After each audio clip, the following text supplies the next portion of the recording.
if we're back. I had to end that last stream, guys. Like I said, we're working on a system that's not what we're going to be using a couple of weeks from now. So I think when I lose connection, which I apparently did there, I think it ends your stream.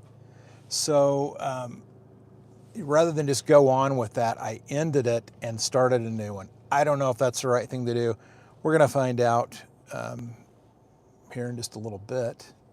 Hopefully we're live now. I'm going to see what it says. Hopefully we're live now. So, so hopefully we are. And we're going to continue on because this storm's growing up. And maybe you guys that were in here will find this again. But yeah, we're going to get down in front of this. The one to the west, like I said, I thought was going to be better than this. And it's looking like then this one to the east. And it's looking like that's the case. So we're going to go down here, catch Highway 40, and we're going to go back to the west, get in front of this first storm, which is to the west. Let me show you what I'm talking about here. Put this up here, hang on. Yeah, so see, we're right here. This is the storm that's been severe warned. It's got a good hail core on it still. It's still severe warned. But this one now is severe warned. It only had a special weather statement on it a little bit ago. There's a storm even behind that. So we can take Highway 40 all the way here and just pick these storms off one at a time. And I think that's what we're going to do. I mean, why not, huh?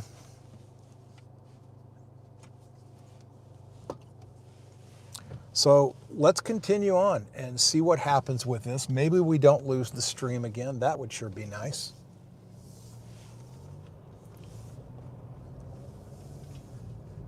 We have a land spout tornado right here. Yep, we do, right here. You can see it on the right-hand side of the stream there. That's gotta be what that is. No, maybe not. It sure looked like it. It sure did look like it.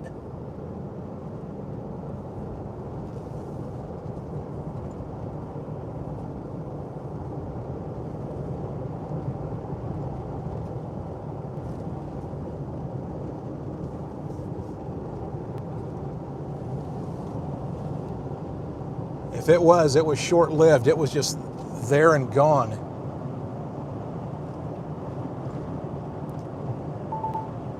We're going to have to really hustle to get down in front of this storm to not get blasted by that hail core. We're almost to Cheyenne Wells where we turn on that highway to go back and take a look at it.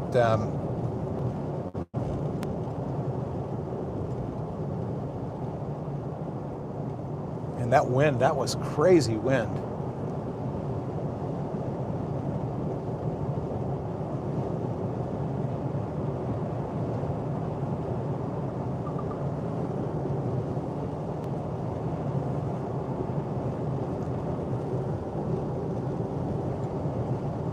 I think maybe it was just a gust-nado out of that gust front off of the front edge of the storm. That's got to be pushing some pretty good winds. Most likely that's what we were looking at there.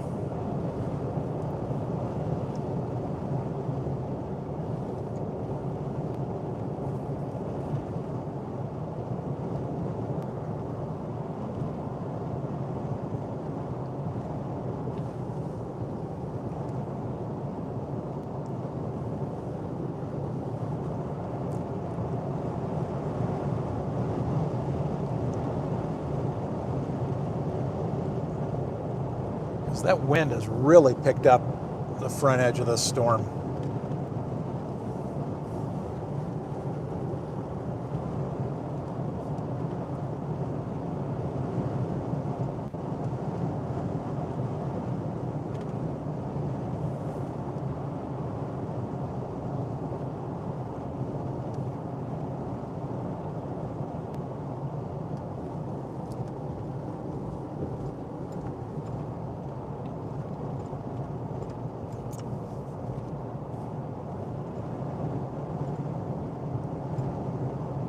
Be able to see the dirt blowing across the highway on this up here.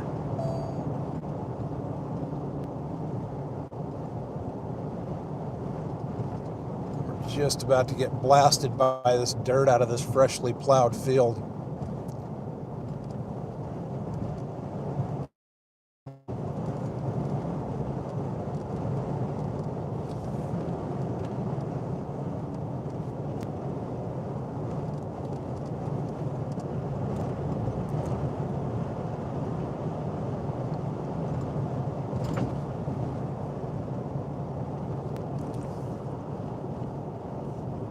This storm looks like it's going to miss Cheyenne Wells. Go across the highway down here.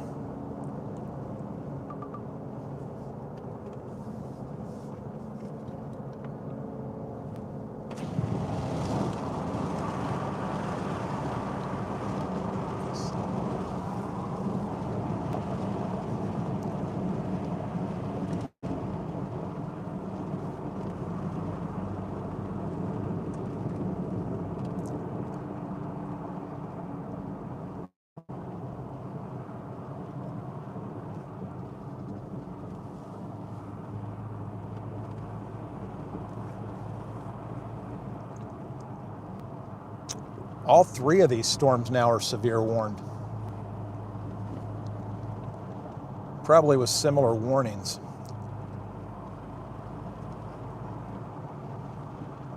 Before we make the turn up here, I'm going to stop and read one of them real quick and see if it's still the 60-mile-an-hour winds, 1.25 inch hail. I would imagine that it is.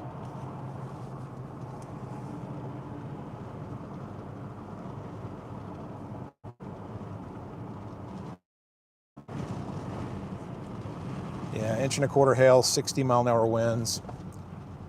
Moving southeast at 18 miles an hour. The wind ahead of these is strong. It's got to be blowing 40 here or more.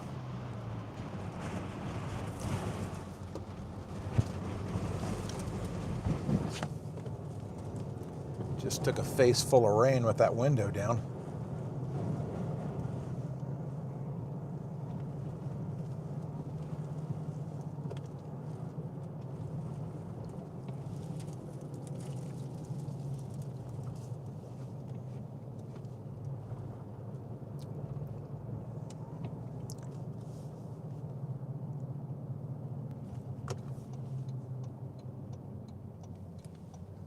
Still moving pretty slow coming south. Should give us time to get in here in front of them. You can see the dirt blowing up out of the edge of town here.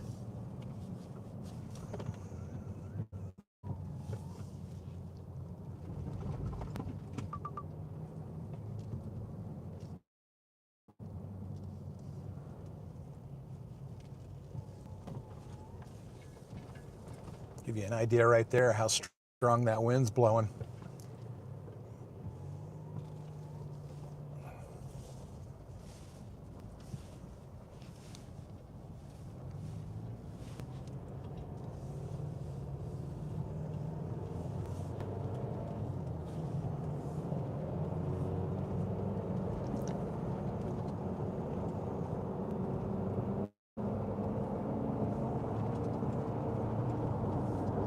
We're going to have to really go to get ahead of this storm.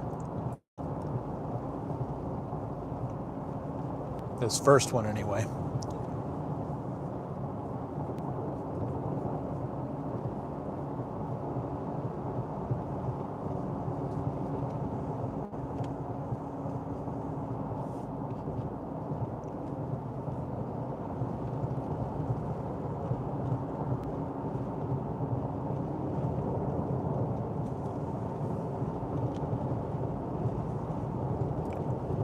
Man, the inflow into this thing is really strong.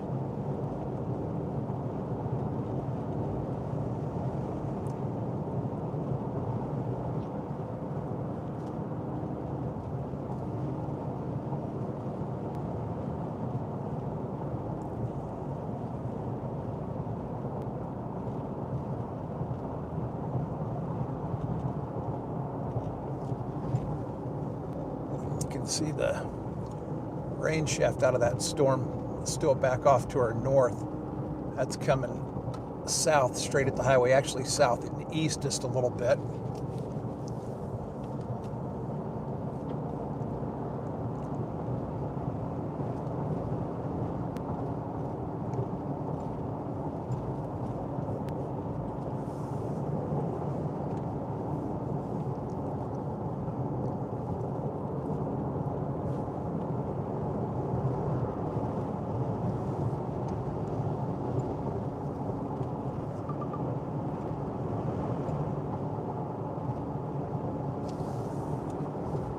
That second storm of this group of three appears to be the best looking storm right now.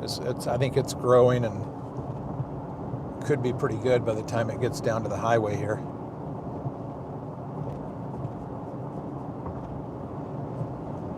It's looking like it might just skirt past Kit Carson, but it's going to be close. They may be in for some hail again. I know they've had some of that in the last week or so.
So they've taken the severe warning off of the storm, this first storm that we're going to come into, and they've left the warnings on the other two. Like I said, that middle storm seems to be intensifying, and that hail core's gotten much deeper on that. Some cloud to ground lightning out of this now.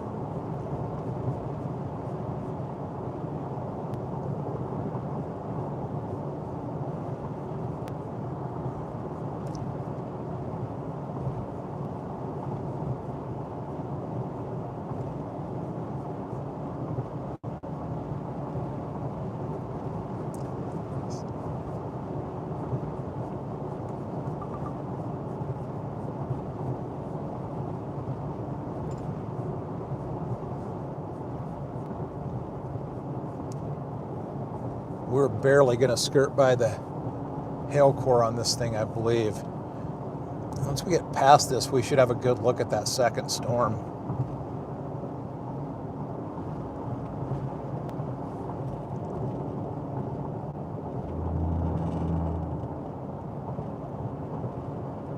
It's actually the one that looks most likely to affect Kit Carson, Colorado. Not the county, but the town.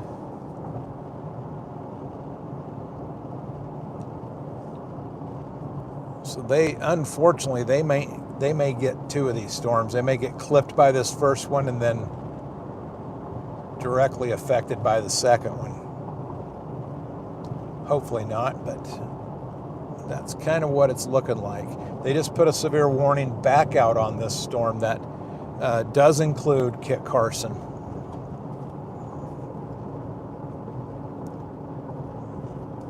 And this one's saying 1-inch hail, 60-mile-an-hour winds. It's moving at 17 miles an hour.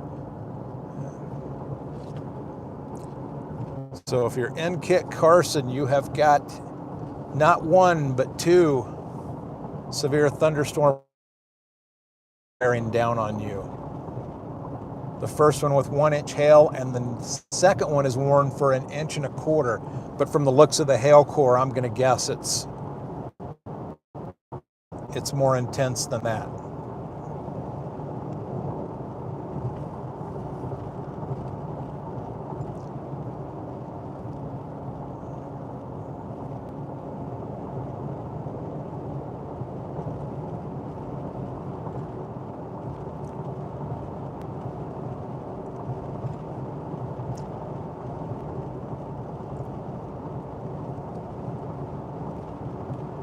So we've got about probably, I'm going to guess 16, 18 miles to get to Kit Carson. And with that storm moving 18 miles an hour southeast, I think that we'll miss the biggest part of it. We're probably going to get into some heavy rain up here in just a little bit. But I'd like to get by this storm because I want to get a look at that middle one in this group of three.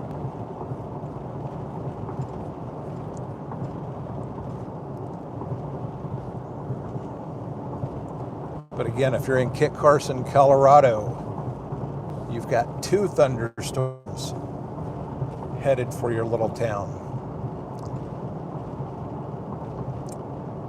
1-inch hail on the first one, and who knows what on the second one. 1.25 inches is what they're saying, but I think it's probably bigger. And 60-mile-an-hour winds, which is nothing insignificant alone, just itself. Unless you take 1-inch hail with 60-mile-an-hour winds, and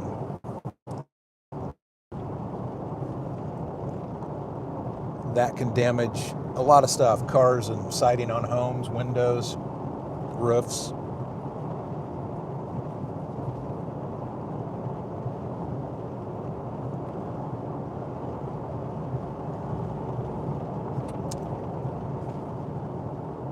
Was not expecting this tonight.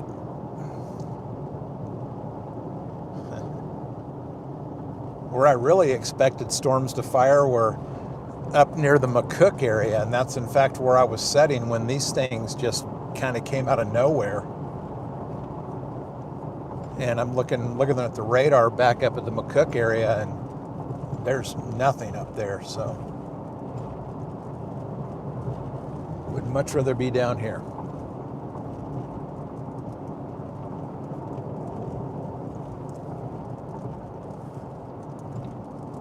This is, what town is this? First View. I always forget the name of this little town. I don't think there's anybody that lives here. People that live around here, obviously, but not right here.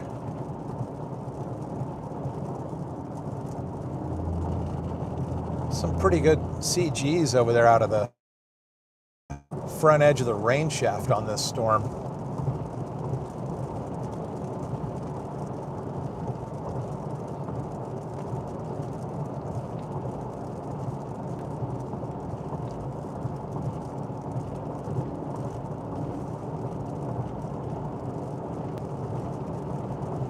It's going to be really close whether this storm impacts Kit Carson itself. It's going to be awfully close.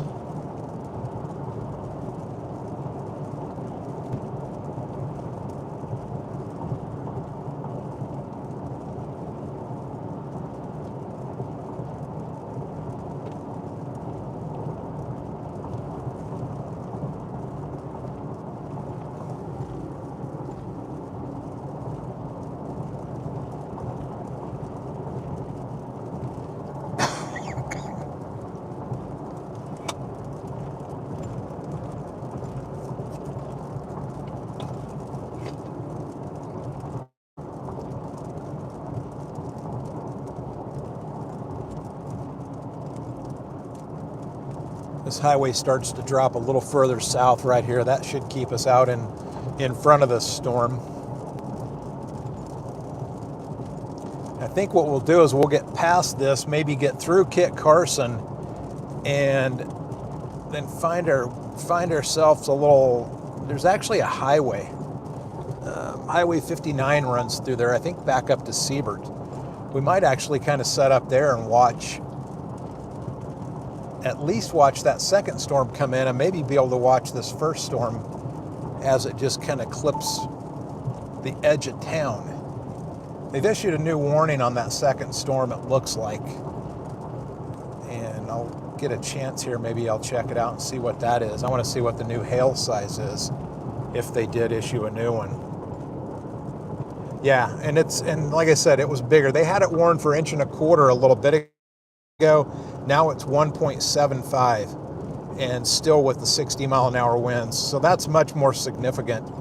And that warning stops short of Kit Carson, but that storm is on a pretty good line to impact Kit Carson directly.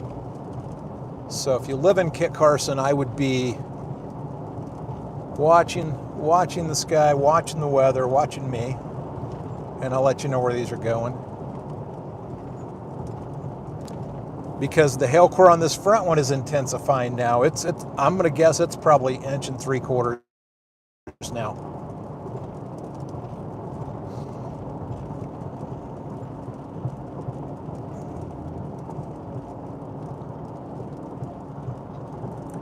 Again, they're moving really slow.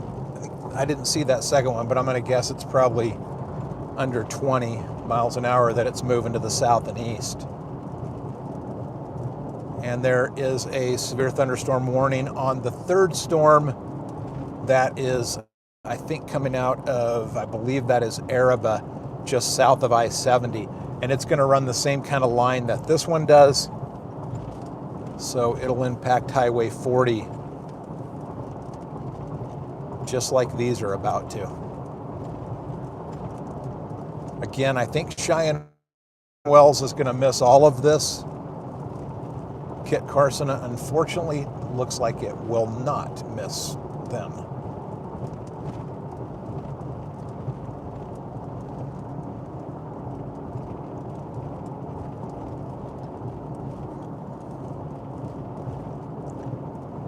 We need the rain so bad in this area. It's just too bad it has to come with hail like these so often do this time of year.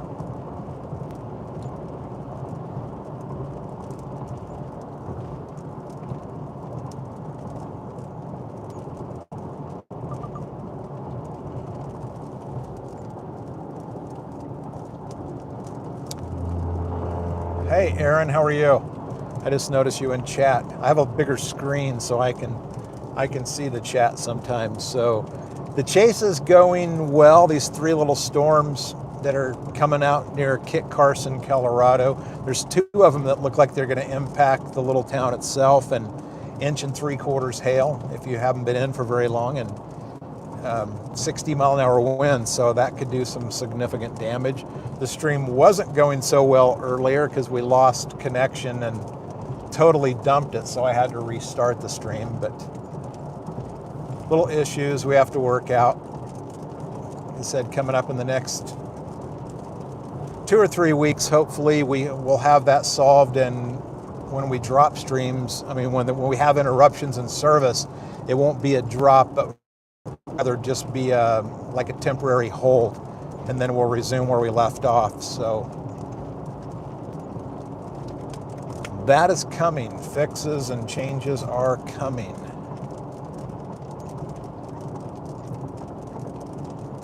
The fact that I can read chat now without my glasses is a win just for today.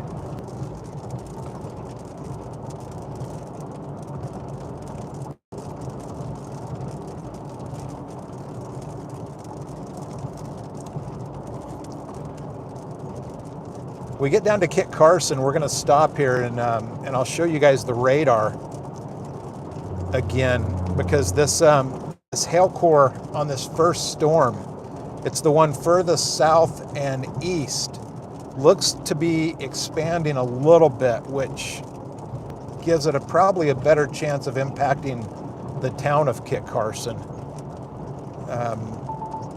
Like I said, we get to where we're not going to be impacted directly by this hail core. We'll stop and I'll pull the camera down and show you on the radar what we're looking at. And they did just put a mesoscale discussion out on this, so we'll also take a look at that. We'll read it and see what it says. They need technology where you can just open this up and have something that reads it to you, because I just don't like driving down the highway at 65 miles an hour trying to read a mesoscale discussion. It's probably not in the best interest of anybody else on the road, let alone me.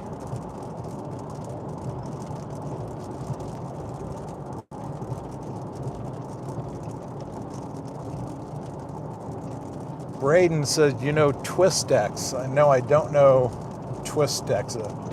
A person or the car?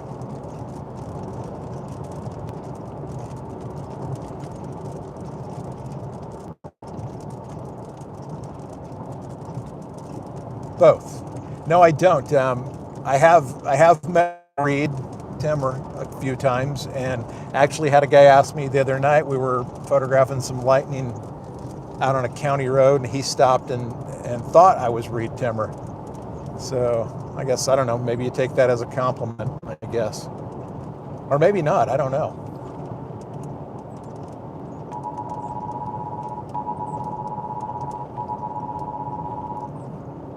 Okay, we're gonna get past this storm, it looks like. And we'll stop and take a look at this. We're only a few miles from Kit Carson. We'll stop. There's a little pull out before you get there, and we'll pull off on that. And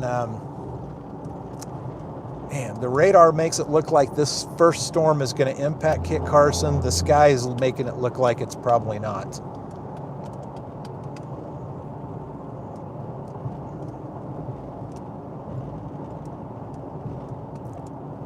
It's that second storm that I'll show you here in a minute that looks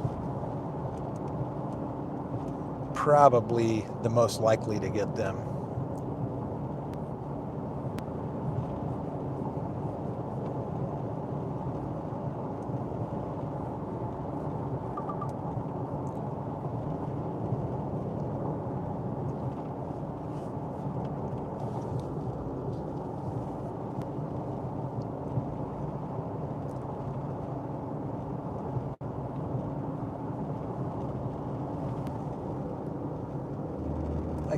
I can see the rain and the hail over here in this storm now.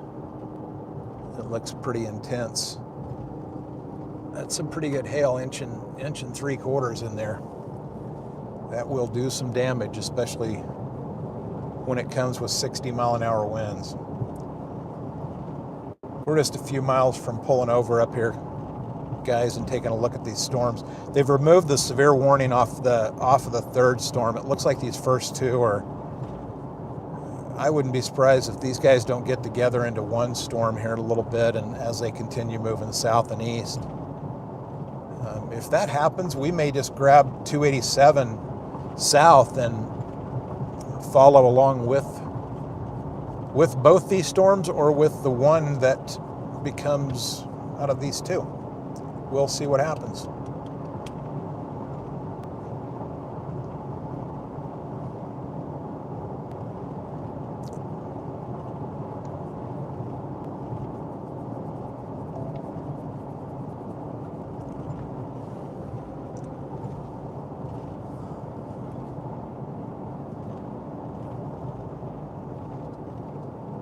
Guys, if you're new here, we're a new chase channel, a live streaming chase channel. So it's a struggle to get off the ground. If you would do me a favor and subscribe to the channel, turn on the notifications, and we're rough right now. The stream is a little rough right now. It is going to get far, far better in the coming weeks as we add some new components to it. And I promise we'll get you some good chases and provide some good content, not only storms, but being a nature and wildlife videographer for 35 years, provide a lot of content along those lines too. If you're into giant bull elk and big mule deer, we'll get you some of that. Let me turn in here and get you turned around here back to the north, pointed at this storm, while we look at this mesoscale discussion. That's looking south. This right here is the storm that's north. This is that lead storm I've been talking about. That's looked like it was most likely to affect Kit Carson. Like I said, if you look at it on radar, it looks like it will. Looking at it in the sky, I'm not so sure. Let's look at the mesoscale discussion first. Actually, first, let's do this. Let's take you down off of here and show you the radar we're looking at. We're setting right here at the base of this storm. This is the first storm. This is further east. This is back to the west. This one was severe warned too. This is the one we're setting right on the edge of Kit Carson. So this storm's coming right at Kit Carson. This storm is southeast. It's looking at Kit Carson too. So one of the two of those is probably going to impact Kit Carson.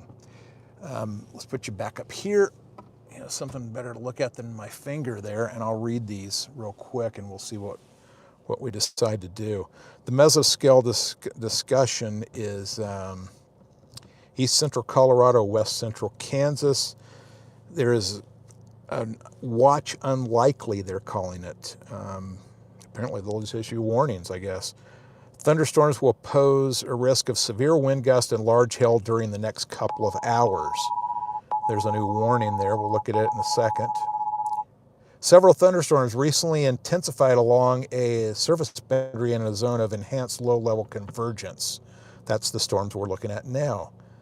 Let's see, these storms continue tracking slowly southward.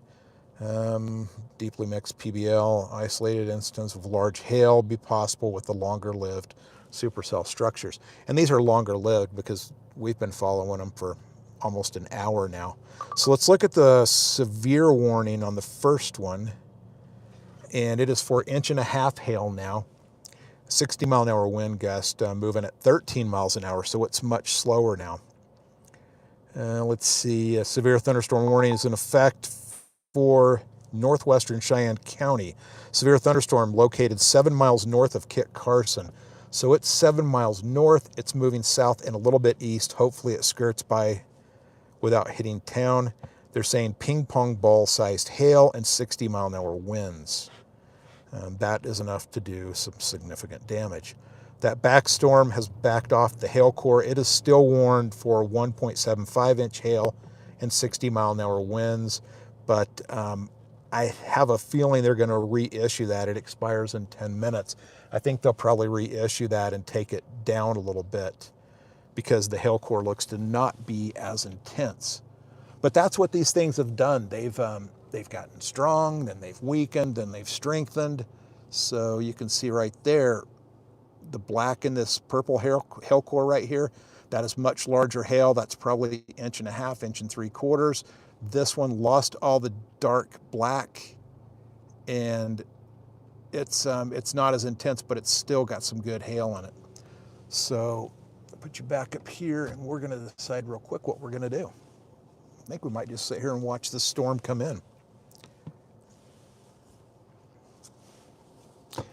Apparently Brandon had to leave. Aaron said bye to him. So if you're still listening, Brandon, thanks for stopping by. And Brent asked, where is the storm? I think I just answered that, but I'll tell you, we're setting in Kit Carson, Colorado. This storm is coming close to there. It's going to go south of Highway 40, hopefully just east of Kit Carson. The second storm is looking to go right over Kit Carson.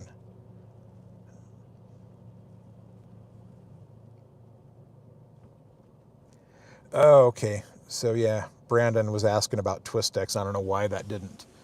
That was, Twistex was Tim Samaras, I believe. That was killed in El Reno.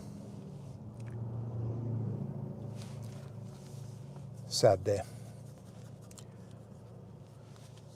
Really sad. But it happens sometimes, unfortunately. Weather can really get violent sometimes and catch you off guard a lot of times, even somebody talented and with that much knowledge.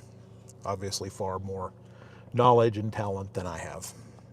Rest in peace.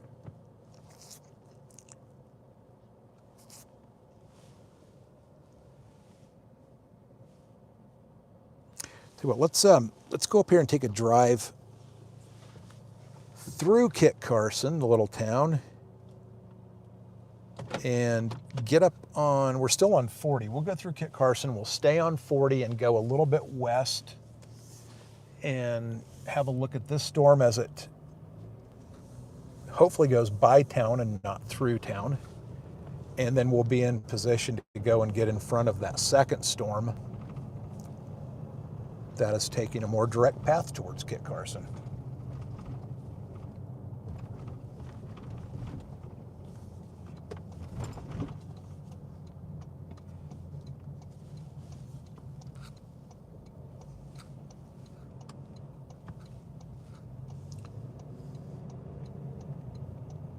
You can see as the camera comes around here, that's kind of looking at Kit Carson, and that rain shaft over there on the right, I think that's where the rain and hail is for the most part. So I think that's a pretty safe bet that it's going to go by town.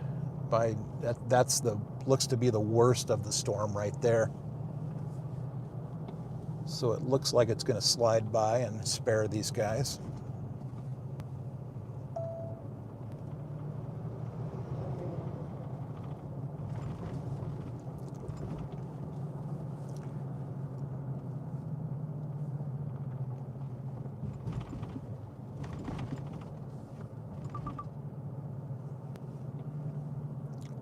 The town of Kit Carson, Colorado.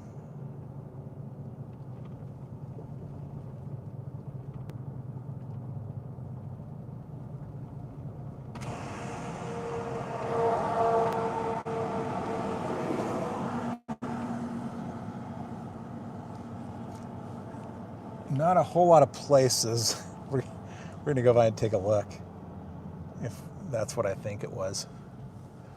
We got to make a little detour here. There's not a whole lot of little towns anywhere where you can drive down a city street and find wild turkeys walking down the street. I'm going to take you back there and we're going to take a look and see if that's what it really was.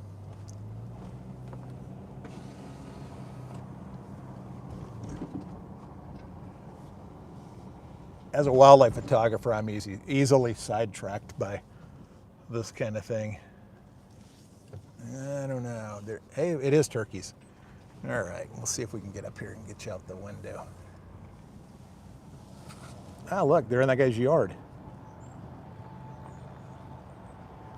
Check it out. If you guys haven't seen wild turkeys, here they are, right in town.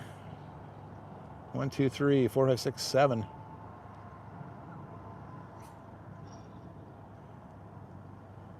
Hey, where else are you going to find storm chasing and wild turkeys? Right? I don't know if I can zoom this camera in. We're going to try. There we go. Look at that. There they are.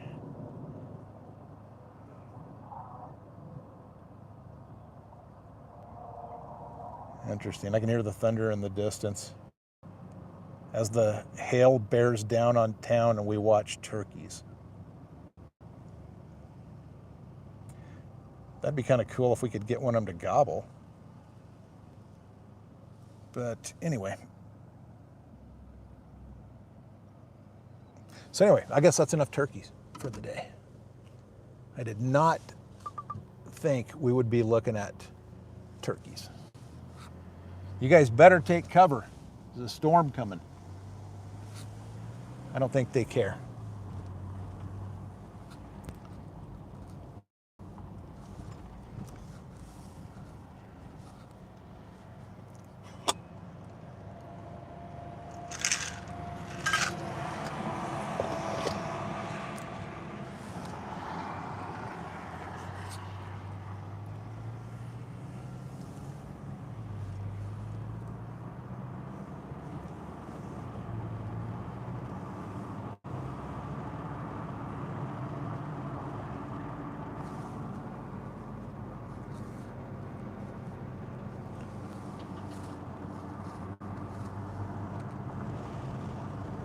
Actually need to grab some fuel here somewhere. I don't know if this town's got fuel.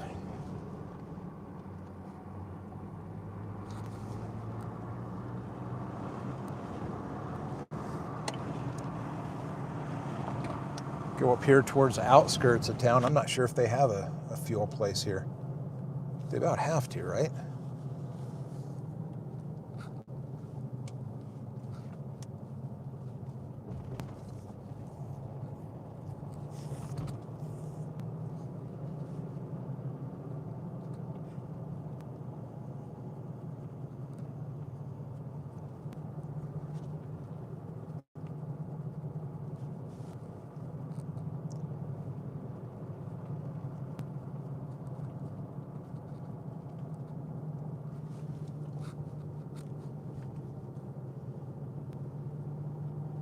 Well, we may have to go with the 91 miles worth of fuel we have left.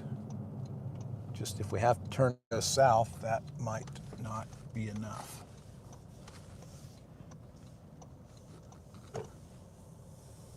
go back into town, hang out here for a while, and see if we'll go up here on this highway and get a look back to the north and see if this hail core impacts the town. It actually looks like it can't miss now on radar, and from what I'm seeing, it's not that far away, and it looks kind of nasty. And it's not that far away. It's right here right now. So if you're in Kit Carson, I would be prepared for inch to an inch and a quarter hail in the next probably 10 minutes or so. I think you're going to be impacted with maybe some strong winds out of this.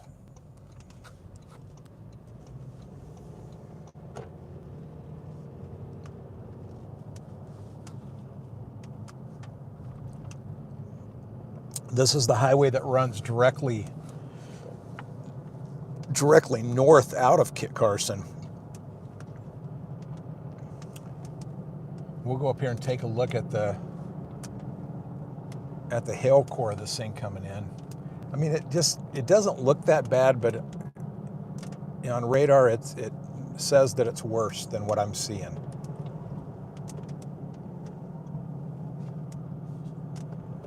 But that storm that Marie and I were on the other night that said it had 4-inch hail at one point and it crossed the highway, we drove down the highway back into Stratton and we hardly found any hail, just some small stuff on the highway. Now they've combined both of these storms into one severe thunderstorm warning. We'll go up here and turn off. There's a little place up here we can see this storm a little better. And we'll read this new warning too. You can see the left side of the highway there. That's the hail core that's coming into Kit Carson.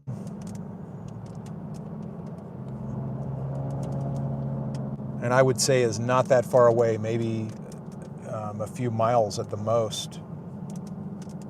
So it should be here kind of any time.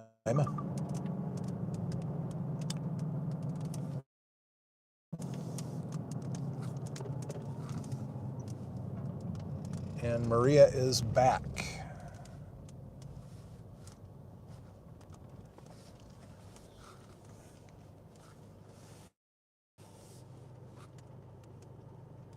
And let's see, I'm going to turn here,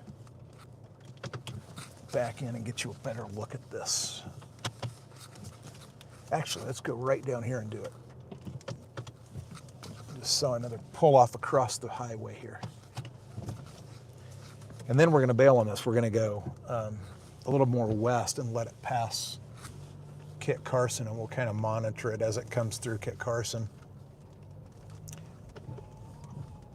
Maybe after it passes, we can go back through town and see if we can any hail or find any hail. And while we're here, we'll take a look at that new severe thunderstorm warning. There is the storm with the hail core and the big rain shaft right there.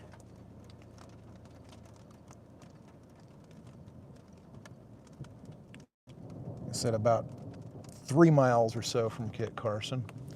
We'll come back in here and look at the radar now again of this. The little blue dot there, right about there is us, and that's right outside of Kit Carson, so that hail core's almost right on top of them. Get around here so you can see that, and then I'll read that new severe thunderstorm warning.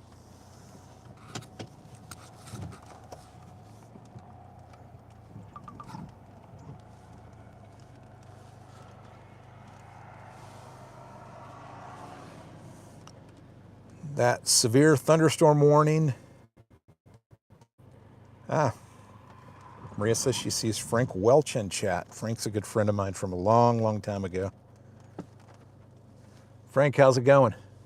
Howdy, Frank says. That sounds like Frank. Frank's a good guy. He's a good friend. The severe thunderstorm warning, 1.5 inch hail. And I think that's from the first storm, not that second one that we looked at. 60-mile-an-hour winds. It's only moving at 15 miles an hour. So if that hail core does get into Kit Carson, it's going to be there for a while. It says the population in Kit Carson County is 423. Or the population in this warned area is 423, which includes Kit Carson. Severe thunderstorm warning for western Cheyenne County and east central Colorado. Severe thunderstorms located along a line from 12 miles east of Borio to 6 miles north of Kit Carson, moving south at 15. Remember, Borio's the place that got hit when we were down here about a week ago. Ping pong ball size hail and 60 mile an hour wind gust radar indicated. Severe thunderstorm will be near Kit Carson at 6:20. That's in 3 minutes. So we're going to slide down Highway 40 headed west, kind of get out ahead of it a little bit, and when it moves through Kit Carson, we'll probably come back and see what kind of hail it dropped, if it did any at all. But it's kind of looking like right now like it's just going to happen. It doesn't have any choice.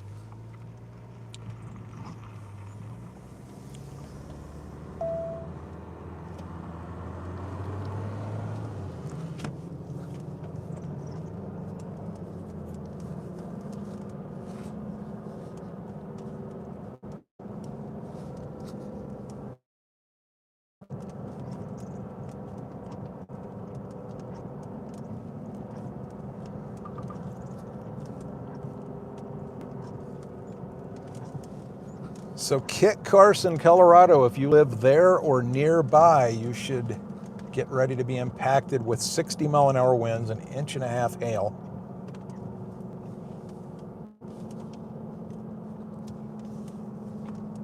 If you can get your cars under shelter, I would probably do that. And your pets inside, that's the main thing. You can fix the cars, you can fix the siding. You don't want to have your animals outside in this.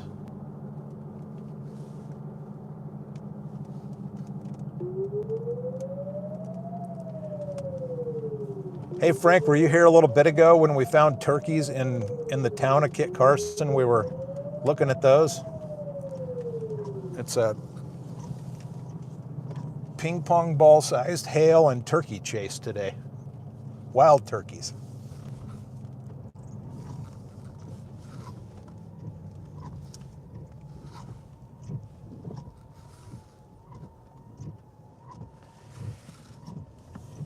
Yeah, I think there may have been a place that had some gas pumps just back there that I missed. It looked like it was closed, but I bet they take a card, so I'll go back through there when we're looking to see how much hail they had and see if I can get a couple of gallons to get me down the road.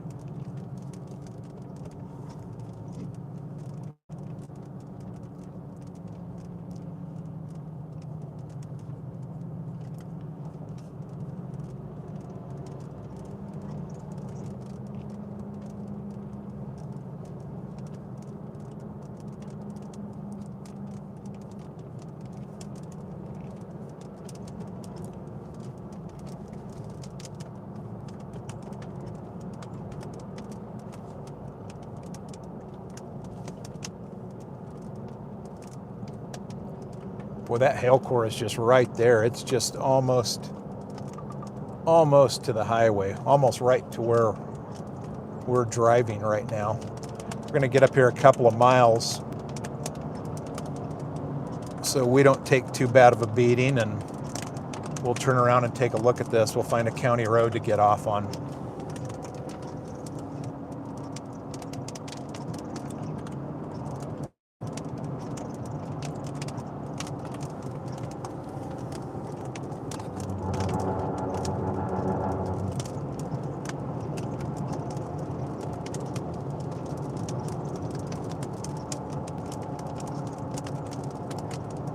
Good news for Kit Carson is that hail core has dissipated a little bit. It's still there and it's still large, but I don't think it has the 1.5 inches hail that it had in it even 5 minutes ago. But that's what these things have done. They've intensified, and then they've weakened, and then re-intensified, which is exactly kind of what that mesocyclone discussion we read a little bit ago said that they would be doing. And when we turn here, you'll be able to see that second storm that's probably, I'm going to guess, 20 miles behind this. We'll kind of be able to see the base of that storm, and it doesn't look near as strong either as it did earlier.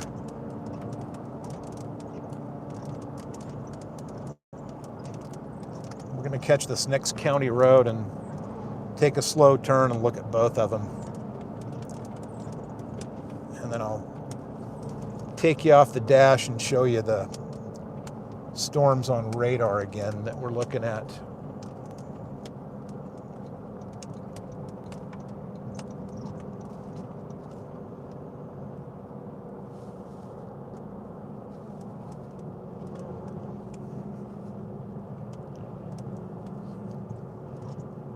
Maria missed the turkeys, so we may have to go back through town a little bit and see if we can find the turkeys again. There was like 7 of them in this guy's yard.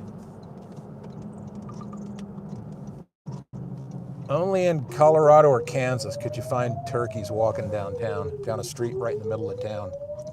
So anyway, there's that second storm kind of off to the left of the road now. And here is, wow, here's what's left of the first storm. I don't even know if there's anything left of it. Radar still shows it's there, but it doesn't look anything like it did.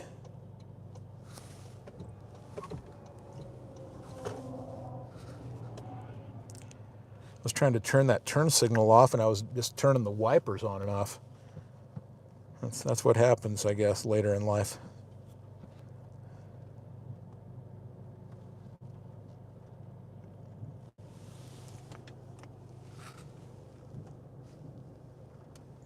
No, it's still on radar. This is us. This is Kit Carson, and that second storm back up here is re-intensifying again.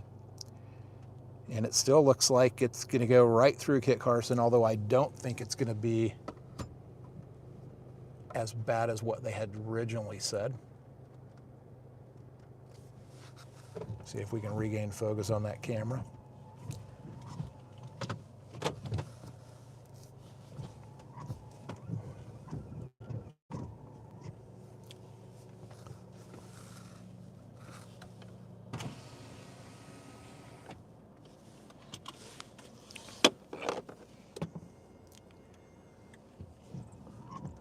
I know what we'll do while we're kind of out of the rain a little bit. We'll do what Aaron calls a field trip. We'll get outside the car a little bit. This is looking back to the north and the west. These are still the storms that are coming at Kit Carson. You can see there's some lightning in those. Still some hail. We're starting to get some bigger raindrops here. And then this is looking back towards Kit Carson, which it just doesn't look that bad, but I think this is, yeah, field trip, you're right. This is what's coming, some lightning in there, some big raindrops smacking off the car right now, and I think we'll get back in because of that.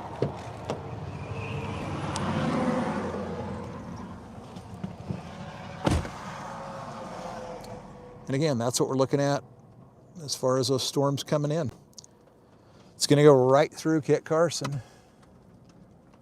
I don't know if it'll be as bad as what they say, but we'll find out. Straighten you out. I just can't stand a crooked horizon.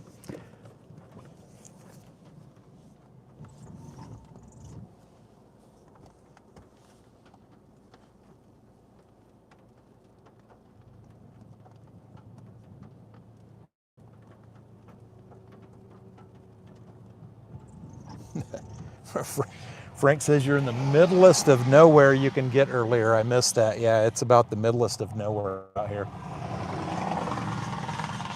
I wouldn't have it any other way. I like the middlest of nowhere.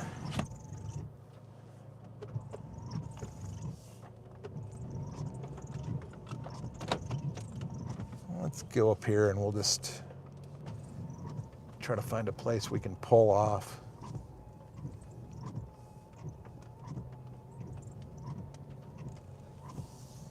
And get a look at this storm, at least till it starts dropping hail, and then we might have to go a little further to the west. This little ramp here, maybe I can get you a better look. That's what we're looking at. It doesn't look too intense on there, but that's the storm coming in with probably 1 inch hail now. I don't think it's 1.5 inches like that last warning said. But again, the weakened and then intensified, so.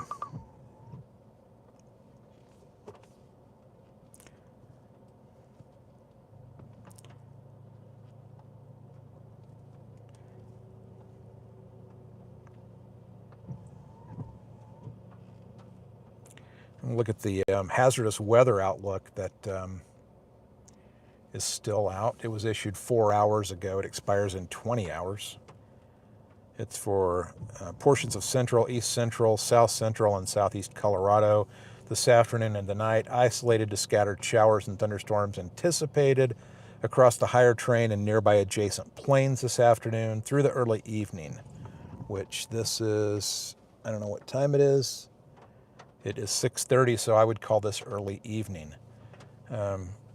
Cloud to ground lightning, that would be nice if we could start seeing some of that right here. I would take that. And 50-mile-an-hour winds, cloud to ground lightning, periods of moderate to heavy rainfall, which we could use, and small hail, which sounds a lot better. And you can probably see it on stream. There's some lightning in the clouds there. It'd be nice if we could get some big bolts to pop that field right in front of us. That would be good. They said there is a threat for flash flooding, which increases on Saturday and is elevated each day through Tuesday. So we are going to be getting some rain on the eastern plains through the next few days. There are chances, and hopefully, Frank, for you out in western Kansas.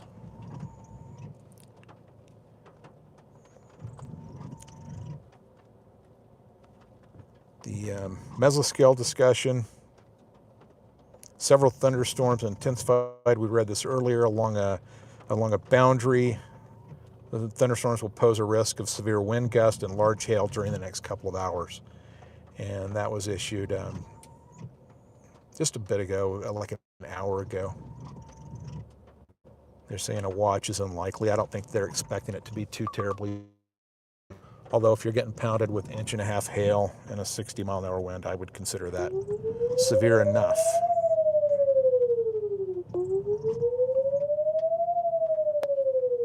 And that is a new warning for, wow, that's actually a damaging tornado and quarter-sized hail back in, I'm going to guess, Illinois. They were having some bad stuff out there. Yeah, that's back in Illinois, north of Bloomington.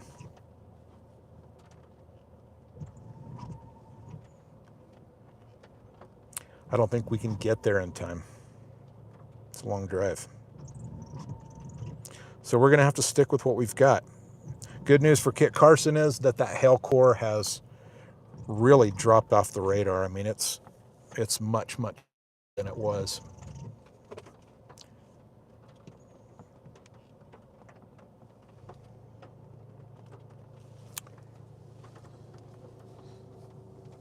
Yeah, you should have seen the thunderstorms we had out here Wednesday night, Frank. I should have been live streaming those, but they weren't supposed to happen. Just went out to take a look at them. Man, there was like 4 storms, just one after another, and they were packing a punch. The last one had 4-inch hail in it, as it stayed rural and stayed north of Stratton and just barely north of Burlington, but it at one point had 4-inch hail in it.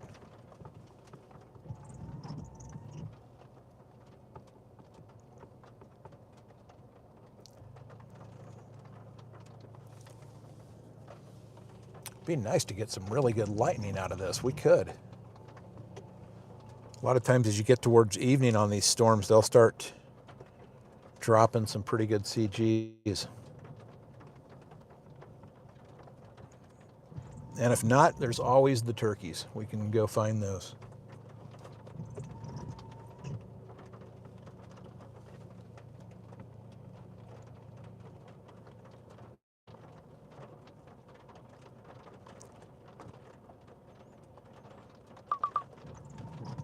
I started this chase with a slow drive up towards Ray, and my plan was to cut across over by McCook. And there's still nothing up there, so I totally missed the mark on this, but thankfully we had these storms come up.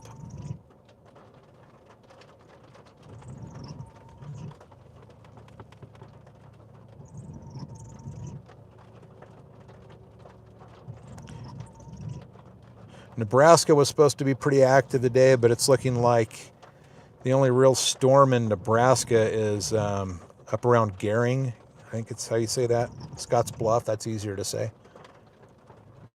And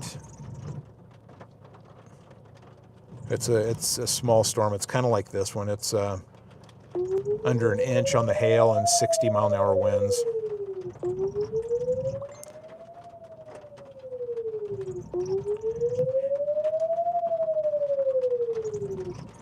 Hey Wayne, it's I just saw you check in. You sent me a message. You can drop in on chat too and just type a message directly into there. But man, it's good to see you. We need to hook up sometime and talk about the old days.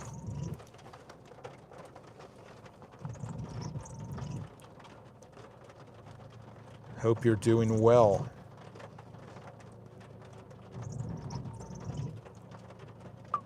And we've lost focus on that camera, which if you haven't been here and for me to explain this, even though I've explained it a lot, that's one of the things in this setup that we have now that will be fixed is streaming directly to YouTube. I don't have control over the camera.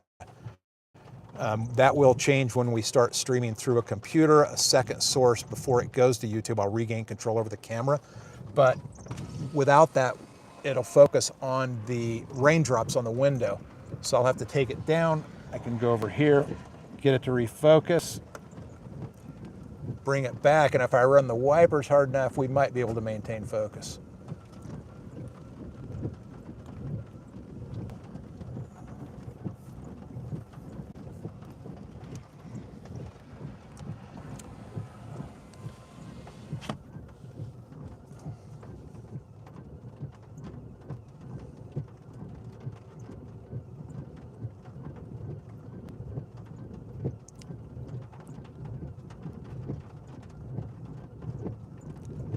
And that's apparently not the case. So we're going to drive a little bit. We're going to go a little bit further west and get out in front of this second storm, which has got the better hail core on it now. Hopefully that camera will clear up. It should in a couple of minutes as we get on the highway. And we don't have to deal with wipers and the raindrops.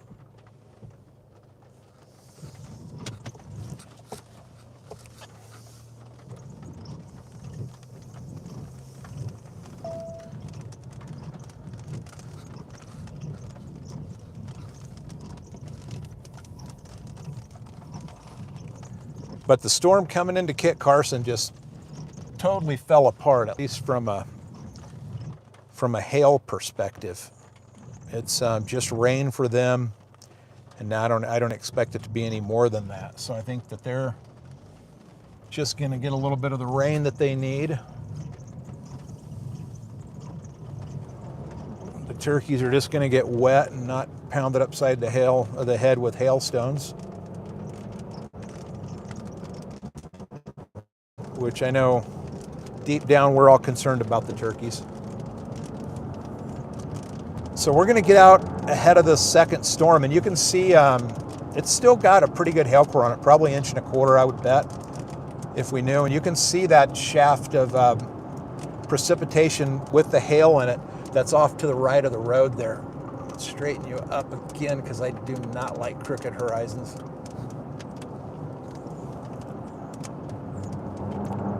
And maybe we can get by without running the wipers full bore and remain in focus, I hope.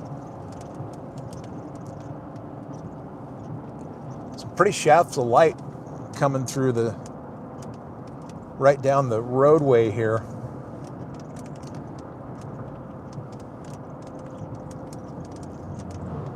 No, the turkeys are going to be fine. No hail. They're just going to get wet. They're used to that.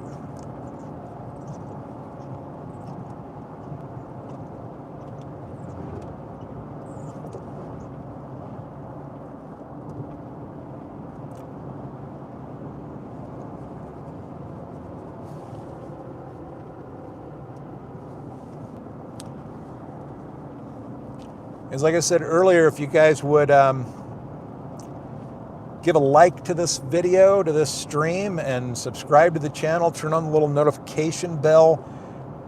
We've been chasing storms. I've been chasing this is, I think, my 5th year, and we just decided to live stream this year, and I wish now that I would have done it a couple of years ago, because it's so hard to get it off the ground. So if you could share this with friends, tell your friends. We're going to put out some good content, but it's just really hard to get something like this started. So if you could help me out, subscribe to the channel, turn on notifications, and let your friends know to do the same, we're going to make this really good by next spring chase season, probably even by the snow chase season coming up this winter, which we're going to do. We're going to chase snowstorms and do other winter weather stuff like that, hopefully a blizzard or two. And we'll also do some other live streams on like nature and wildlife drives, and do a little bit of that kind of stuff too. I think people are interested in that. And we're coming kind of to an end on the severe weather season here, so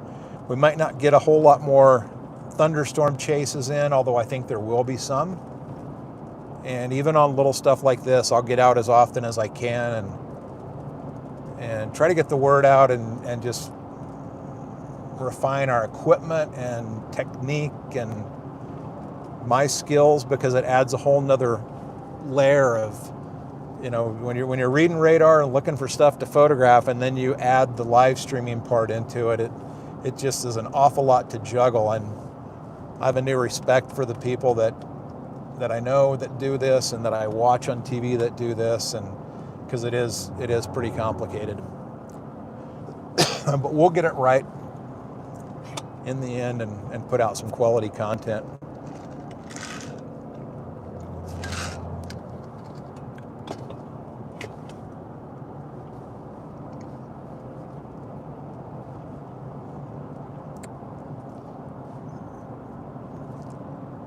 Still have that precipitation core with the hail in it off on the right side of the screen there. And that hail core is much, much darker now, so it's probably packing some 1.25 inch hail in it.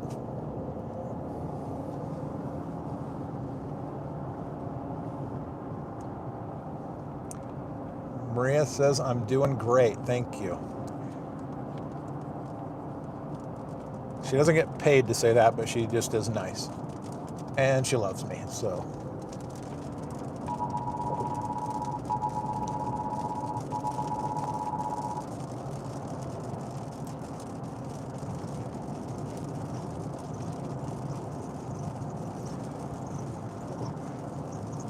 It's a real good chance right up here we're going to get into this hail. That's not exactly what I had in mind when I came west down this highway, but it looks like what's going to happen.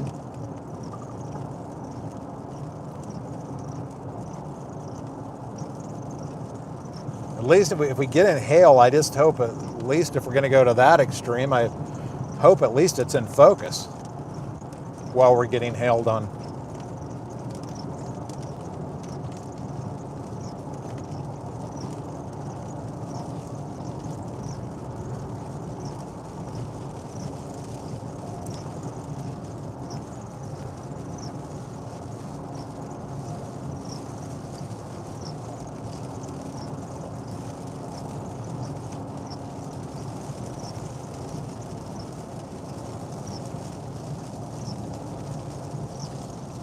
Well, that storm that was going to Kit Carson with, I think at one point was like 1.5 inch hail, that storm doesn't even exist anymore. It's just gone. It's just rain showers now.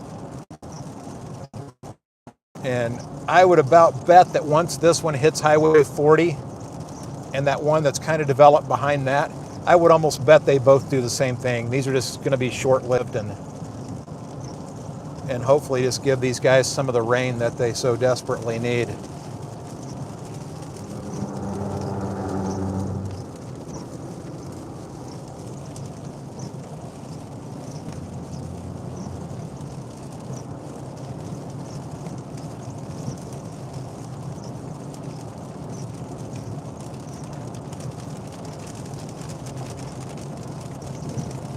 All right, this is the real test. Can we maintain focus through this rain? If I had to guess, I would guess no, but we'll see what happens.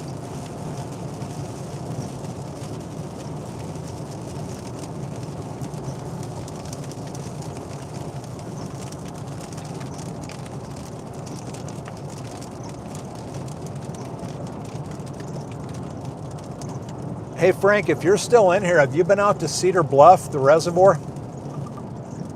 Recently, like in the last month?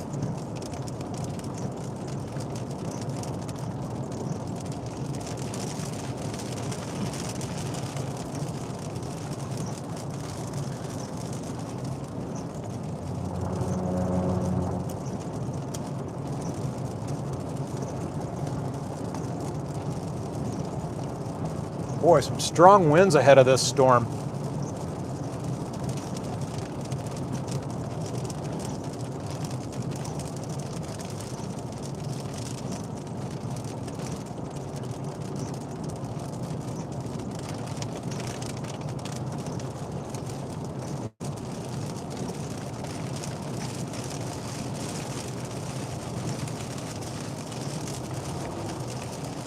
And it's cold. Man, the temperature just plummeted. We're in 60. We'll see if we can skirt by.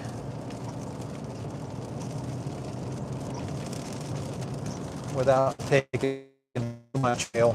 We're going to get a little, I think.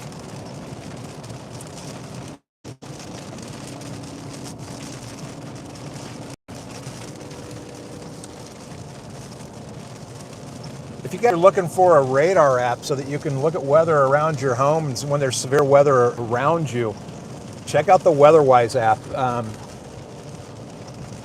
They actually have a free version of that too. That's pretty good. This is obviously the paid version, but the free version is really pretty good, and you can download it on your phone. They have it for Apple products and Android.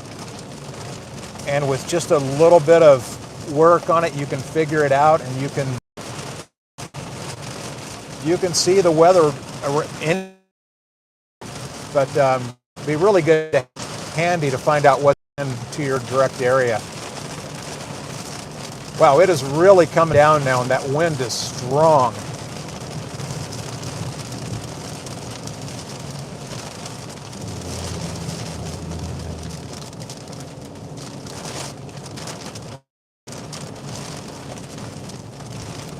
The hail is just, we're going to miss it, or how it's going to miss us, I guess would be a better way to say that. I would almost imagine we start taking hailstones at any minute, and it's really intensified too. It's probably 1.25 inches, 1.5 inches.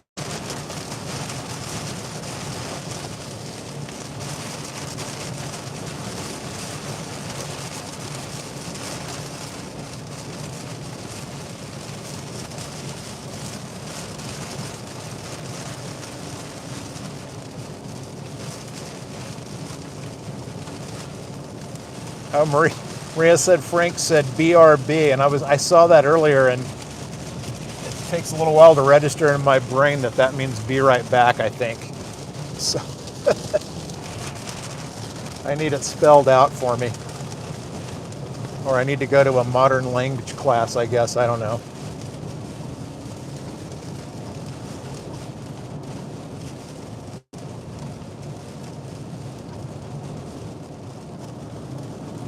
Okay, I think we skirted by the worst of the hail.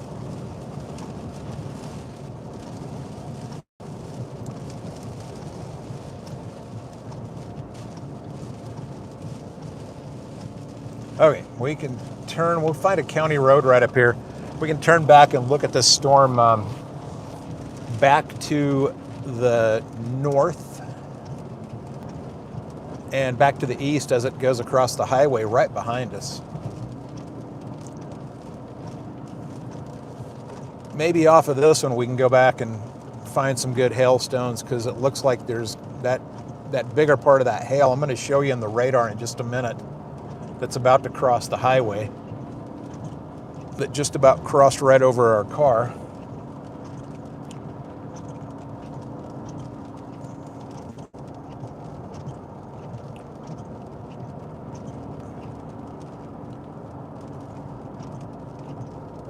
It's one thing about doing this. The first year that Maria and I chased, wow, it's 61 degrees now. I mean, it just got cold in here. But what I was going to say is the first year that Maria and I chased storms, actually I chased storms and she rode along a few times, I was a hail magnet. Man, I could get in any hailstorm anywhere without trying.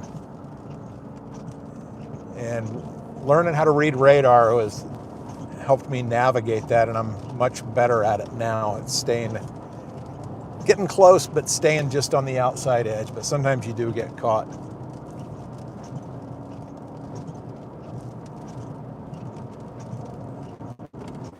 Hopefully there's a county road right up here, although we do have a pretty view of that. What they call God rays coming through the clouds there. Looking directly into the setting sun as it goes through those clouds of the distant storms.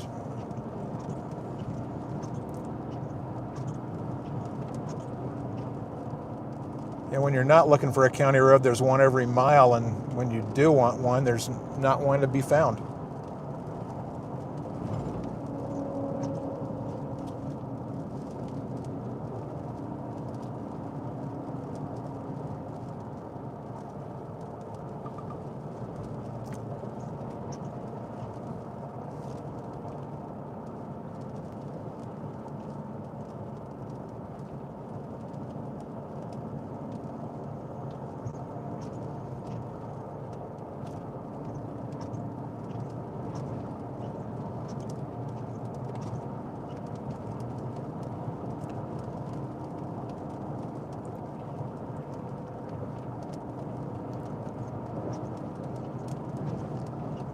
Okay, right up here, there's another highway. We can hit that and turn around.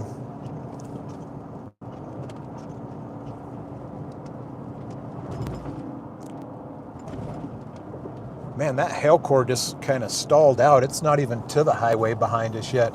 And I mean, it was right there when we drove past it.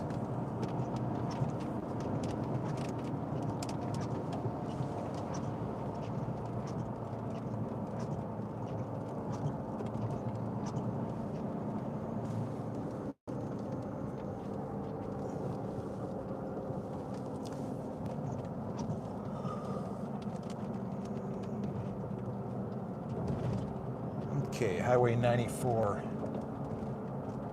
coming up. I believe that's the highway that runs into the springs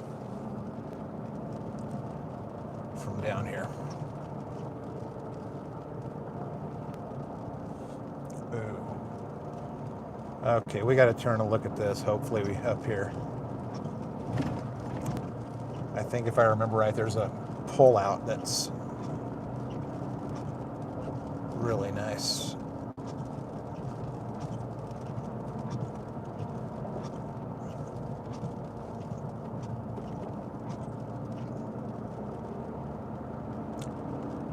Because I want to show you this sun rays coming through the clouds over here. We've got to find a pull-out right up here. Wait till you see this. This is really cool.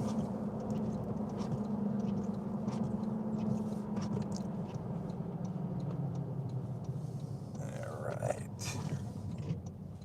You ready for this? Yeah, check out the rays of sun coming through that. We're going to go up here and turn into this and get a look right back at that. I'll zoom in on it a little bit for you.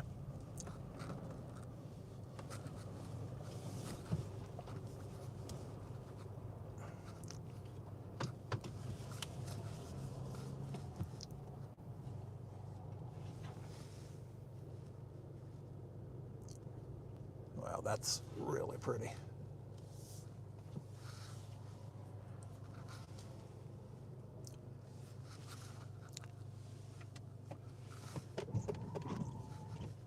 Some beautiful views out here on the plains. I'm going to take you down for a second and show you this, where right up here we got to the west of this storm. Kit Carson's back down here. Highway 40 we just came up, and that hail core we drove right down Highway 40, and that hail core when we drove past it was setting on the north side of the highway, and it's still sitting there. So yeah, I don't understand. We're going to step out again and take a look around, see what we've got. That's looking back to the storm we just drove through with the hail that's still like right on the highway. And that's back towards Colorado Springs and those sun rays coming through the clouds there. Beautiful skies tonight, really nice.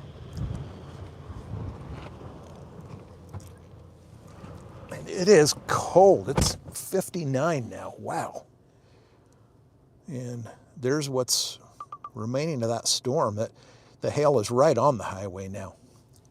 So I'm going to put you back up here.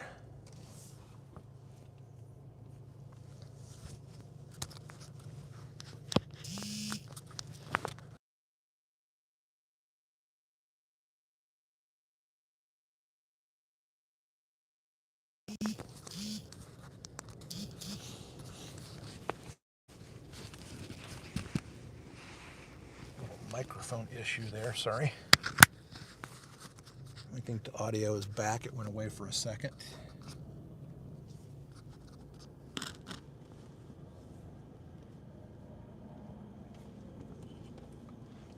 I'll leave you with that view for just a second. We're going to get back on the highway and go back towards Wild Horse and Kit Carson as soon as that hail's off the road.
All right, I'm back.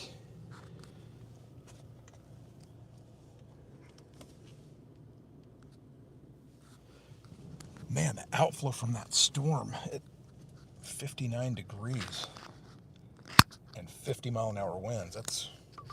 That's almost wintertime cold there.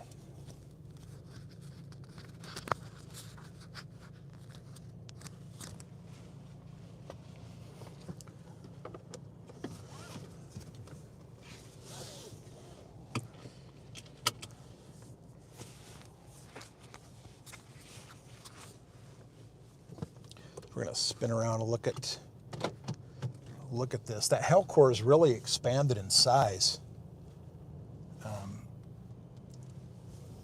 but it's not as intense. The black color in it isn't there like it was before.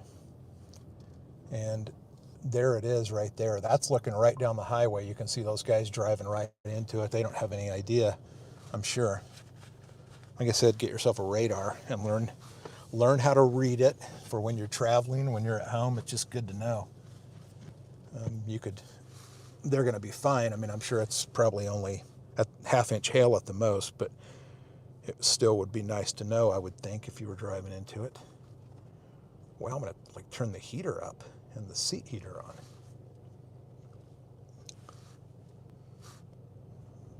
But yeah, that's right in the center of the screen there. That's really coming down.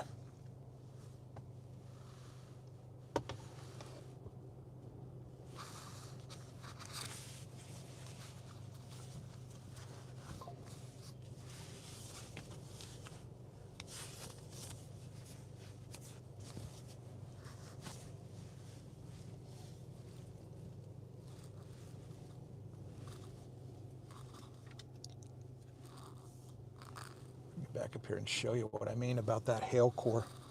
How that's, we're back up in here. This is back towards Kit Carson. And that hail core, I mean, is expanded. It's gotten much, much bigger. But the intensity of it, that the blackness, and that's the colors that I use, purple is pretty good hail. But when you start getting black on my radar, at least anyway, the way it's set up, that is pretty large hail. But it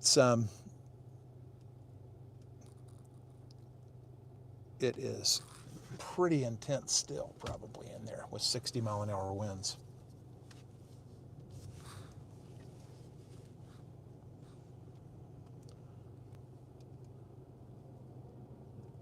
Yeah, Bob says heat.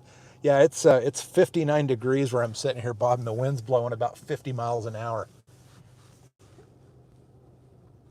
Coming off the front side of the storm, so it's pretty chilly.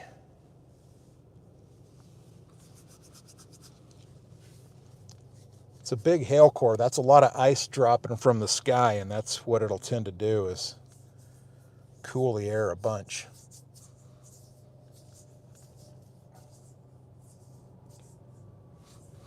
Kind of a pretty view there, though. I kind of like that. It's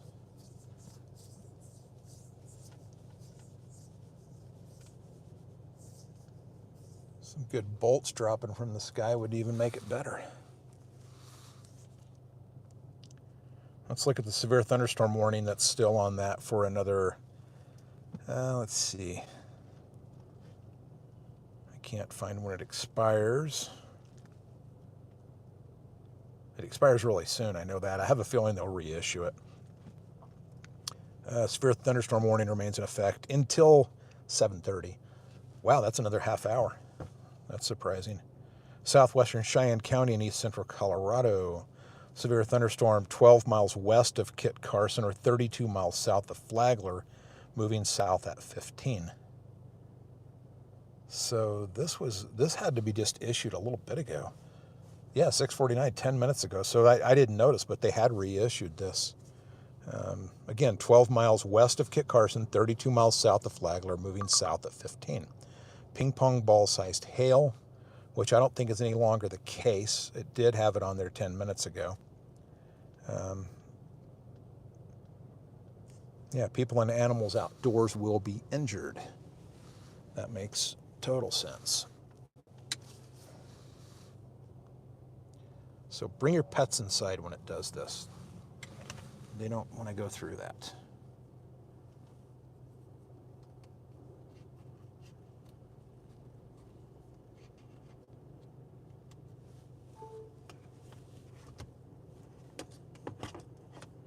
Bob, were you here earlier when we had the turkeys in Kit Carson walking down one of the streets in town? We're going to go back and check on them in a little bit if we can find them.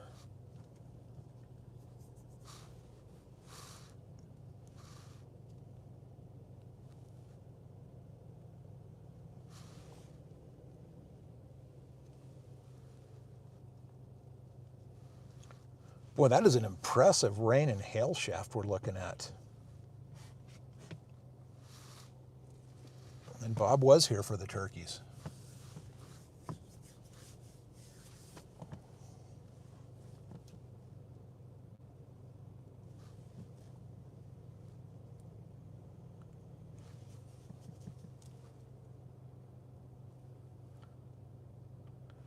In a few minutes, we're going to take a slow drive up this highway and see how much hail's on the highway. I'm going to guess there's probably quite a bit. Yeah, and what we're looking at there is rain and hail, both. Kind of in the center of the screen there, you can see that, just that shaft of rain and hail, and you can see flashes of lightning. I think you can probably see that on stream that are in there. Yeah, you can see that. But that's what that is. That's just an intense shaft of rain and mixed with hail. And again, that hail core south of Highway 40 is intensifying again. So that's probably why they warned it out for another half an hour with the 1.5 inch hail on it. I guess ping pong ball size hail, which is 1.5 inches.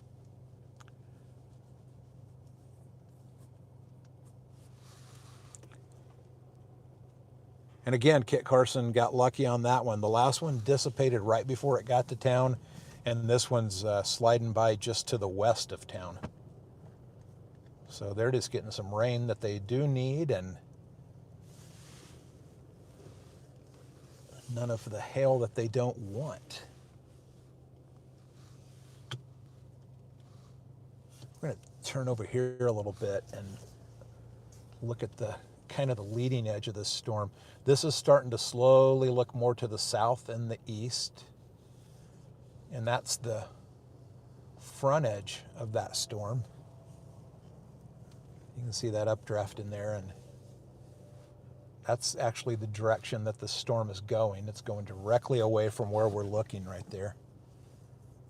That's pretty impressive. In fact, I'm going to actually step out for a minute and get a couple of pictures of that.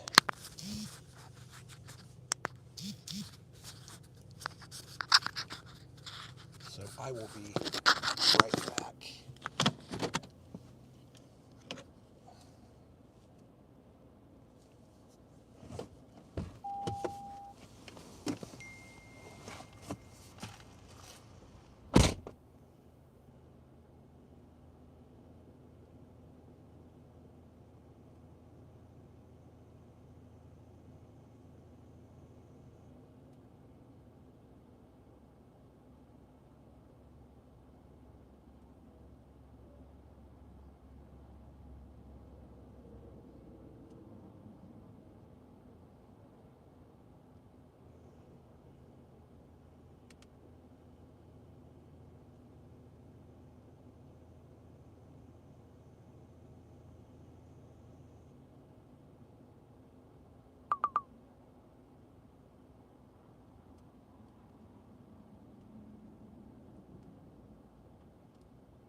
Right.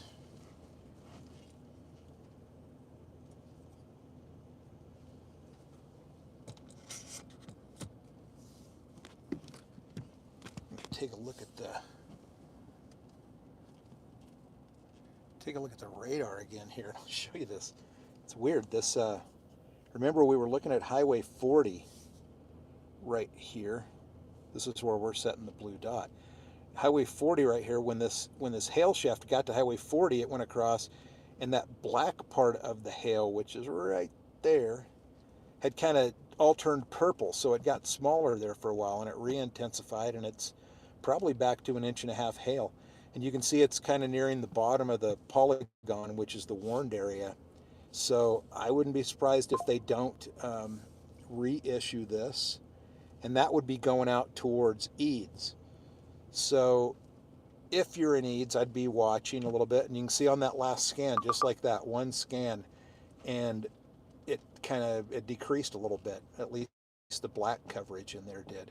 Still a pretty good hail core. So if you're in Eads, Colorado, that's what's coming your way. You might want to be watching and be weather aware and looking to see what's headed from the north to you. And we're going to go, I'm going to put this mic back on first. I hope you could hear all that.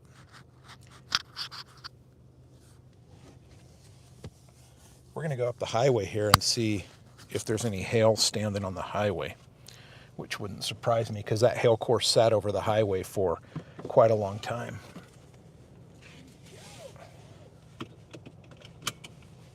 And there's another one coming right behind it. I mean, it's not as big doesn't look as strong, but again, it's going to come right over the highway in that same area. Pretty skies, man, isn't that, it's just beautiful skies. Probably be an incredible sunset.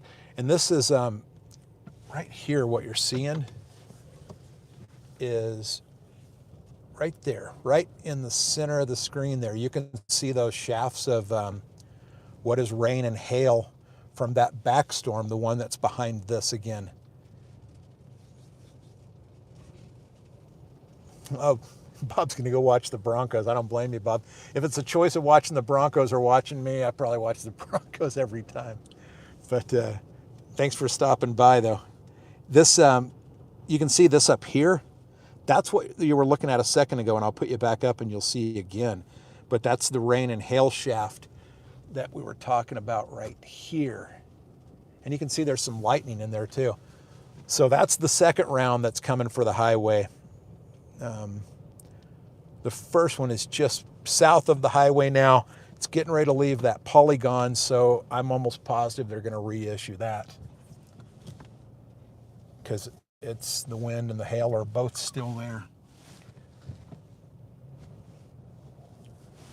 So yeah, this, man, this, to me, that's just beautiful. That's really nice.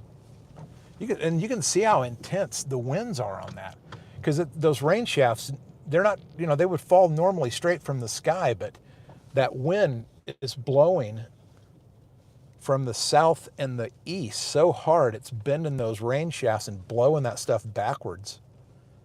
So to me, that's just really impressive and pretty.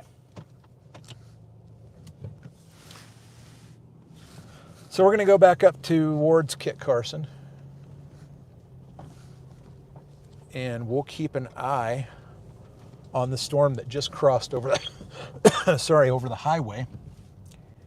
And if by chance it holds together, which it might, I'm expecting these storms to die off pretty rapidly before too long. But if it holds together, we've got another highway. We can grab 287 and go down south and get ahead of this storm again. And you can see, looking straight ahead, we're going to turn back to the left a little bit here, because that's what you're looking at there is really south of the highway, even though it looks like it's right down the highway. But that is still a really, really impressive hail and rain shaft. It's really coming down. And that's what crossed the highway just, in the last probably 20 minutes or so.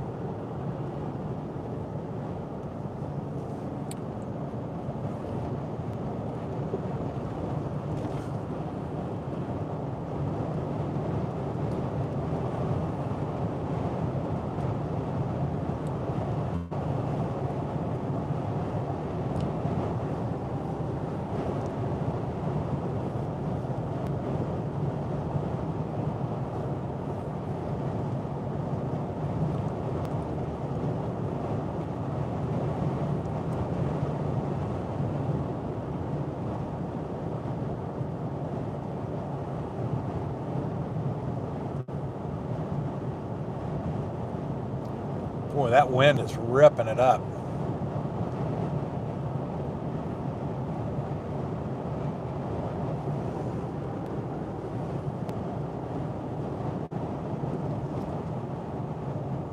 And they did just extend that warning to the south. They didn't go very far with it, which is interesting. That it's not quite as big an area as it was a minute ago. Well, maybe it's close, but I don't think that the Weather Service expects this. The Weather Service, I guess it's in Goodland still that forecasts these down here. I don't think that they're expecting it to last that much longer either. But they'll keep an eye on it. Let us know if it does. I have a feeling that we make this turn back to the left on this highway, that we're going to start to see hail maybe piled up on the sides of the road.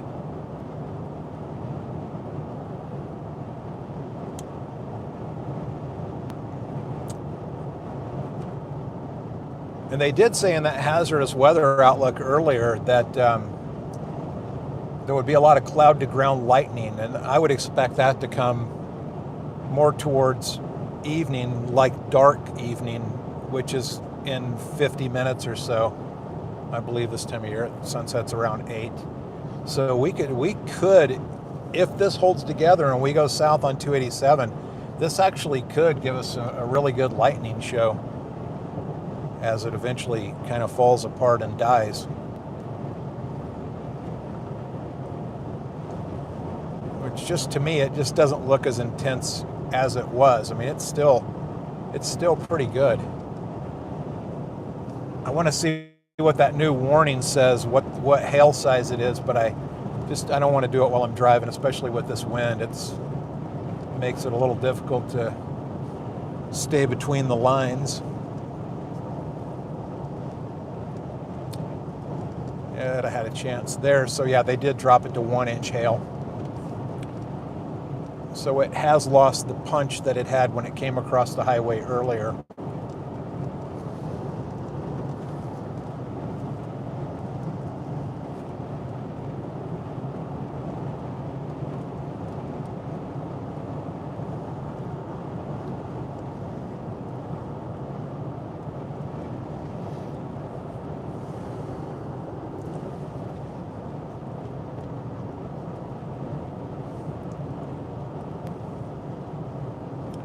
As slow as this thing's moving, we might actually get into a little bit of this hail again.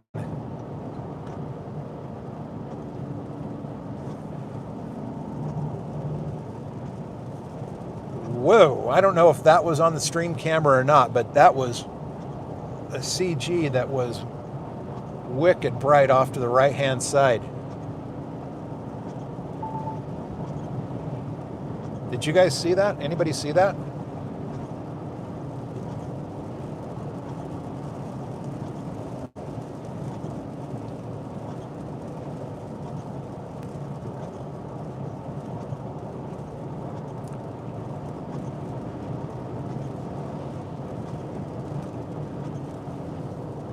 Surprises me that we're not finding hail on the sides of the road here with that big of a hail core that went through here. And Maria saw the lightning, so that's kind of cool.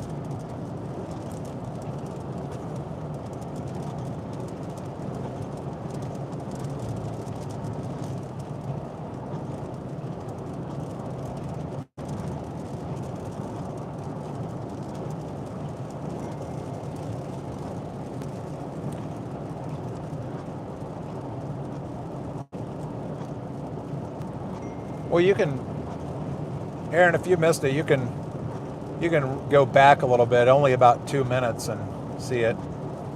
And I think there'll be more anyway.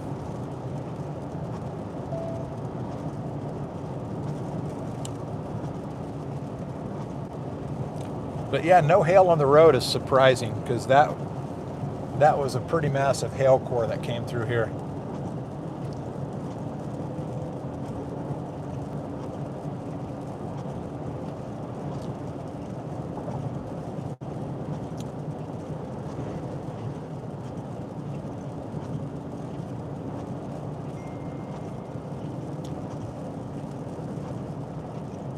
And Frank saw it too.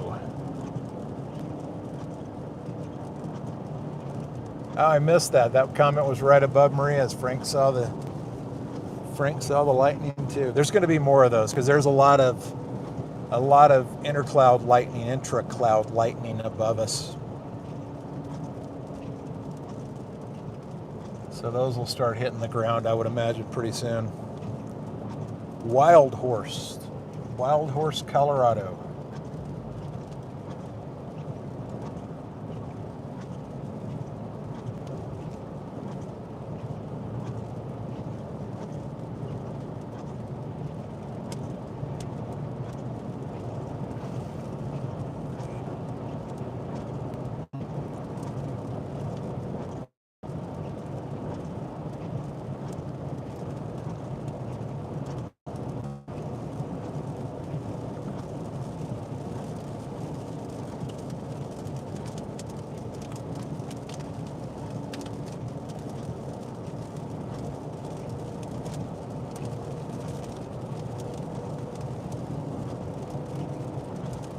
Yeah, I think that this storm is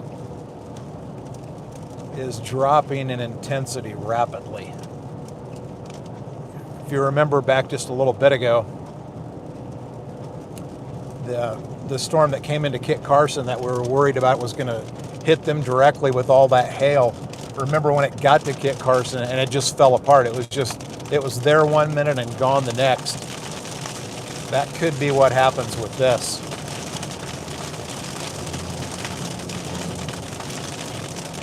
Heavy rain now. It's going to take our focus away, it looks like, for a while, for a few minutes. Till we get through the other side.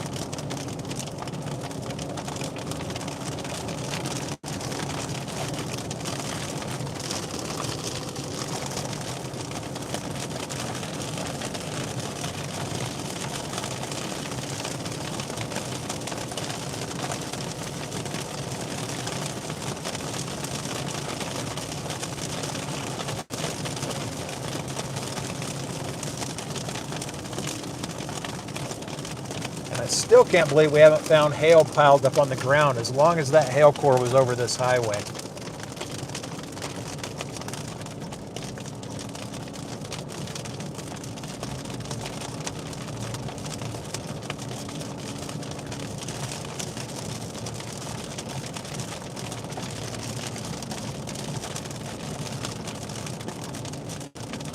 Kind of surprising.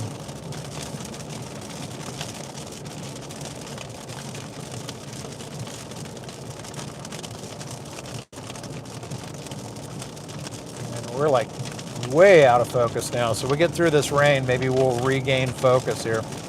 Sorry about that. Like I said, we're working on getting that fixed. A couple of weeks, we'll have that problem solved, I hope. And that was pretty intense bolt, I think, right in front of us. I missed it. It just kind of, yeah, and I just heard the thunder, so it was close.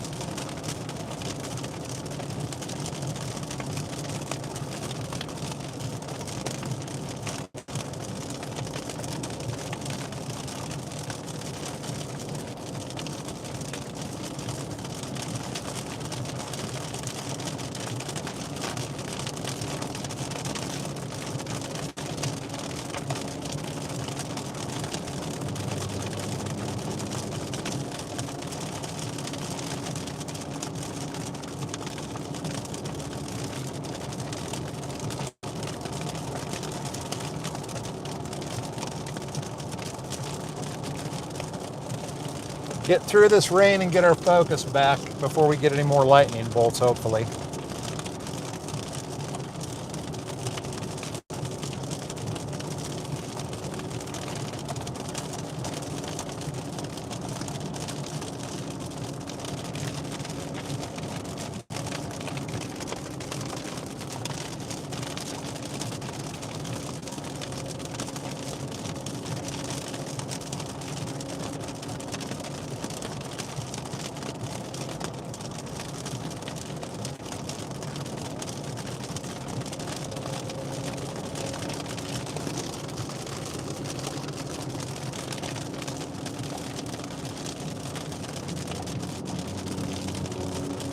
Yeah, this storm just gets weaker with every radar scan. I think it is done.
Okay, we're almost out of this rain, I think.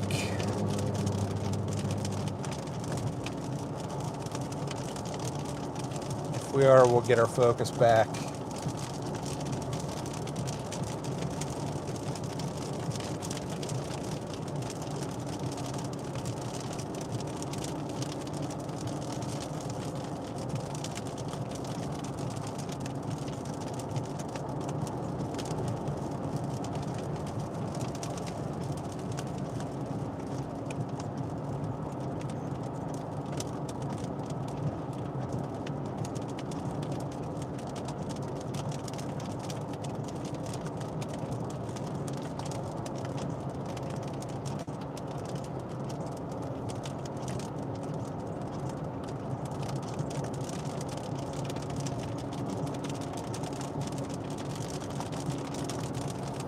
Boy, this is a much needed rain for this country down here. It's terribly dry.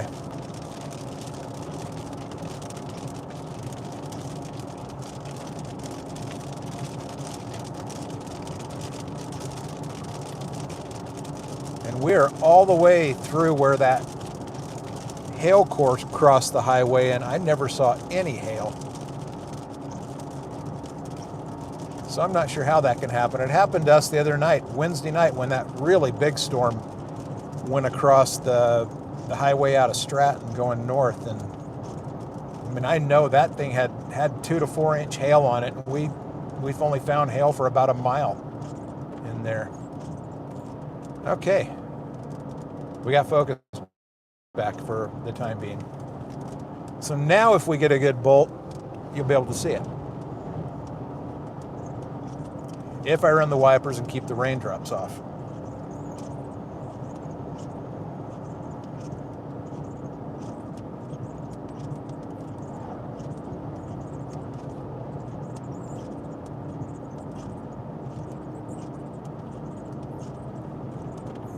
Okay, maybe we're far enough through it we can do this.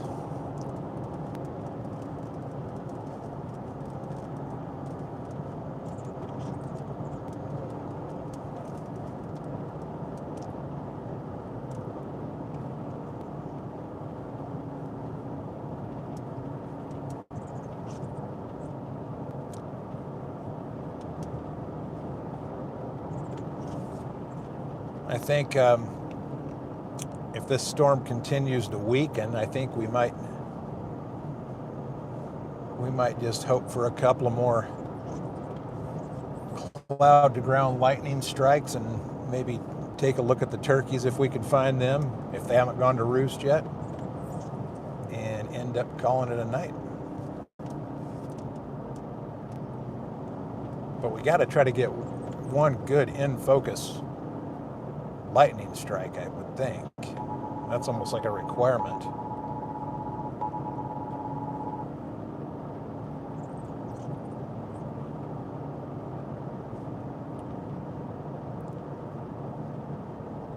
The storm that was north of the highway that did have a hail core on it a little bit ago is weakened considerably, and to the point that it's almost doesn't even exist anymore.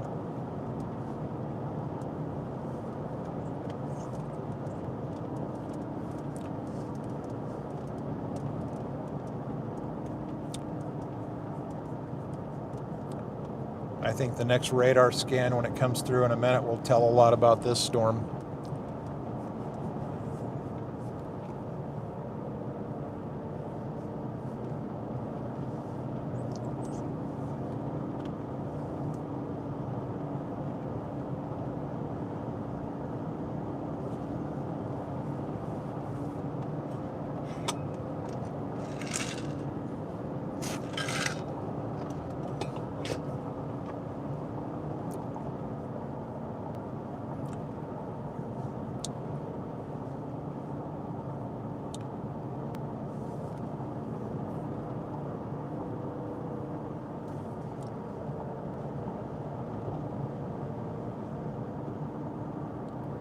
Don't think this little town coming up is Kit Carson already. Yeah, maybe it is. Yeah, it is. That was quick. A quick 13 miles.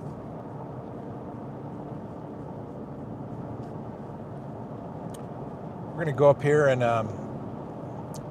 spin around once we get a place in the town that we can around, and I'll show you in the sky what's left of this storm, and then I'll show you on the radar what the radar says is left of it, but it's not very much either way.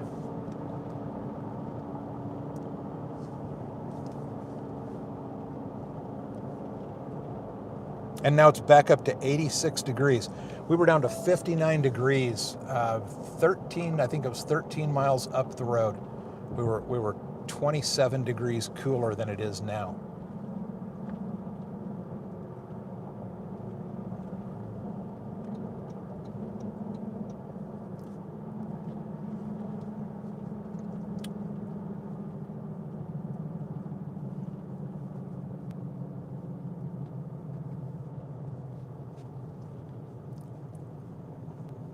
Coming into Kit Carson, I don't think there's going to be any more lightning, sorry to say.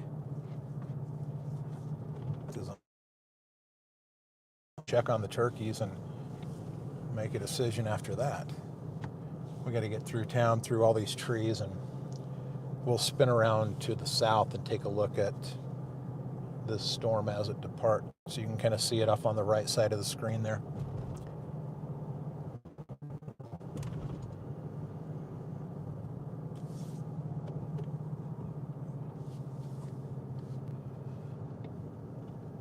Oh God, was watching over Kit Carson tonight. Missed two hailstorms, missed them. One to the east, one to the west. And they got some rain.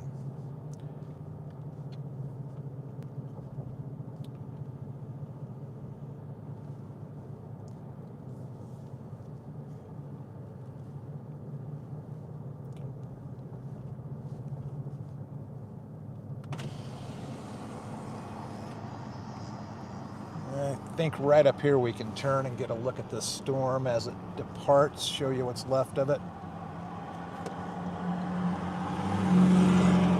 Spin around to the south here.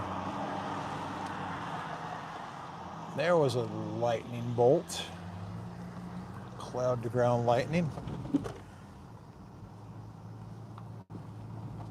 We'll go up here across the railroad tracks and step out for just a minute.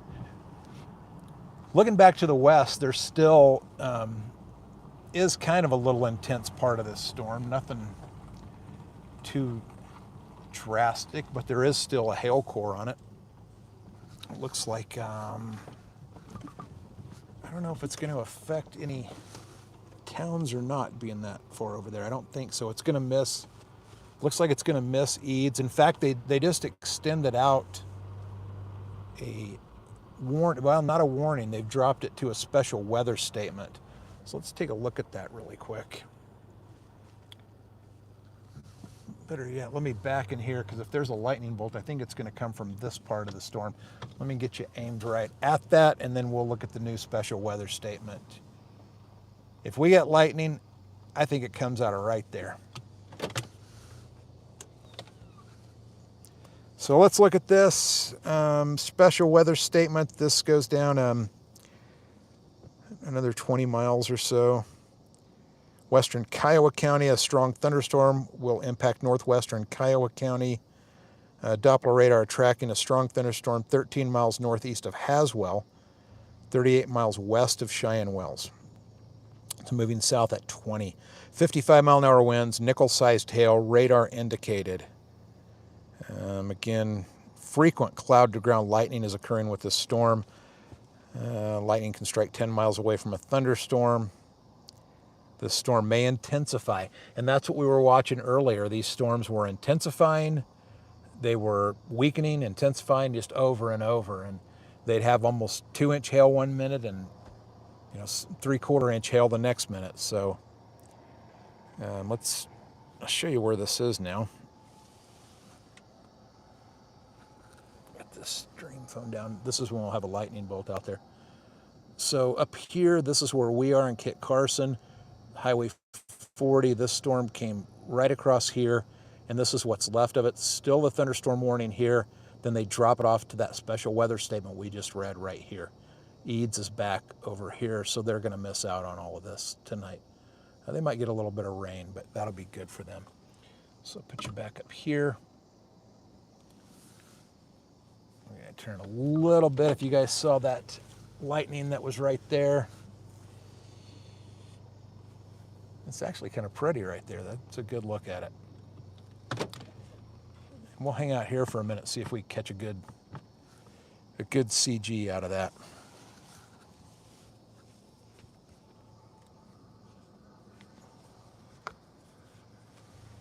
Maria said there's a good storm in Bridgeport, Nebraska. Wow, there is. Maria, when you were in Walmart earlier, we were looking at that storm up there, and it was nothing like that.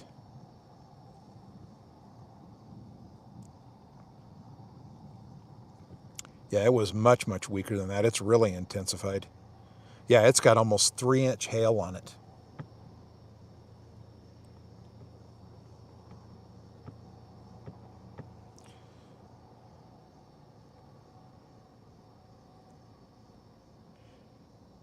Yeah, and even storms coming out of Torrington that are coming into Nebraska.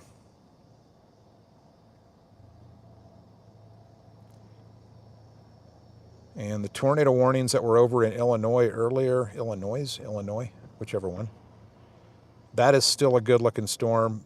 There's flood warnings behind that. The tornado warning's obviously gone by now. That storm out of Torrington that's crossing the border into Nebraska right now, looks really interesting. That could intensify. That Bridgeport, Nebraska storm, there is a mesoscale discussion with a peak tornado intensity of 90 miles an hour, so a peak hail size of 2 to 3.5 inches for that whole mesoscale area, which covers a lot of ground. In the Nebraska Panhandle, it actually could, this is what they're saying, guys, so if you're in Colorado watching this, it says that the risk from the Nebraska Panhandle storms could extend into northeastern Colorado, and a downstream watch issuance is possible. So that actually could come into northeast Colorado, and that's some significant hail and damaging winds. Some good shear, so you could have some tornado potential in that too.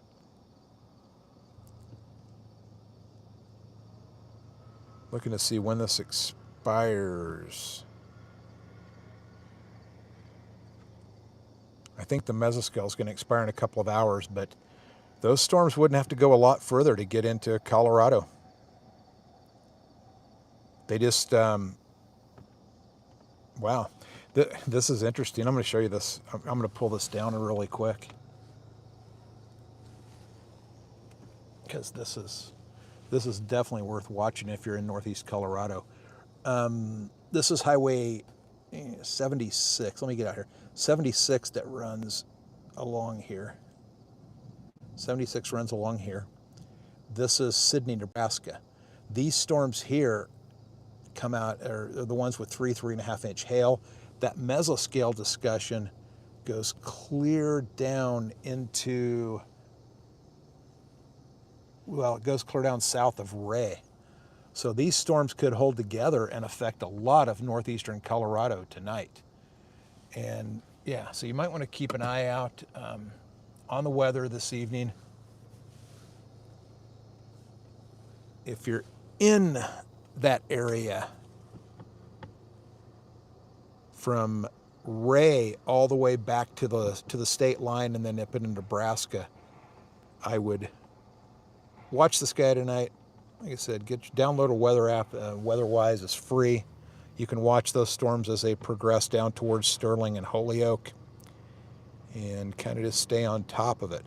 But they're looking like they're kind of packing a punch up there, unlike ours down here, which I believe are on their last leg.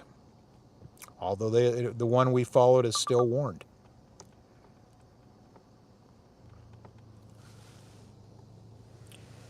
Larry, how are you? That's my uncle in here. He had to come by and see what we were doing tonight. I figured you'd be watching the football game.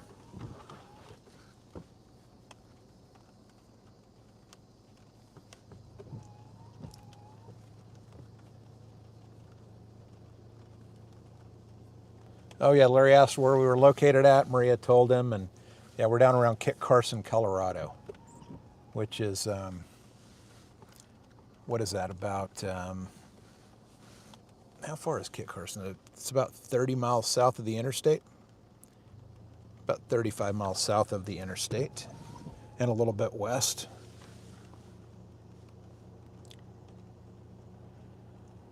We saw some decent stuff earlier. We had some ping pong ball sized hail, and as these storms kind of fired up off the Siebert area, which is up on Interstate 70, and came down through here, we got on this one and stayed with it for quite a while. Didn't see anything too severe, but there was some good hail in it, and now we're just kind of hanging out here hoping for a really good bolt of lightning before we call it a night. We saw turkeys earlier. You missed the turkeys. There's some decent lightning in that.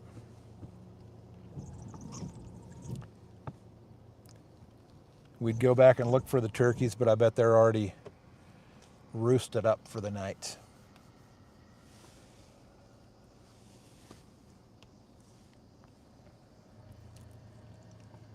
Roosted up, that's a technical nature term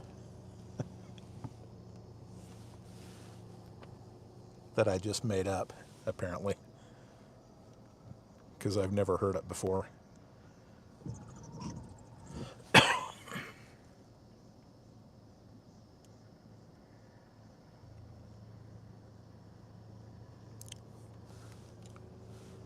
But yeah, if you guys know anybody that's up in the Sterling, Colorado, Julesburg, Holyoke, Ray area, kind of up in the northeast corner of Colorado, if you know anybody who lives in that area, shoot them a text, give them a call, let them know that there could be some potentially severe weather coming in here that could impact them later. And that goes over into, it kind of stays in Nebraska. This doesn't quite get into Kansas, but St. Francis is not that far out of that line, although I think they're probably in the clear. But definitely northeast Colorado would probably want to be watching the skies tonight.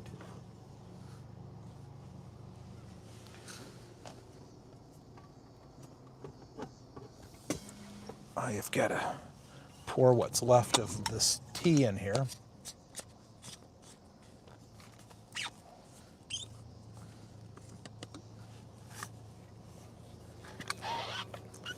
Are you not watching the Denver game, Larry?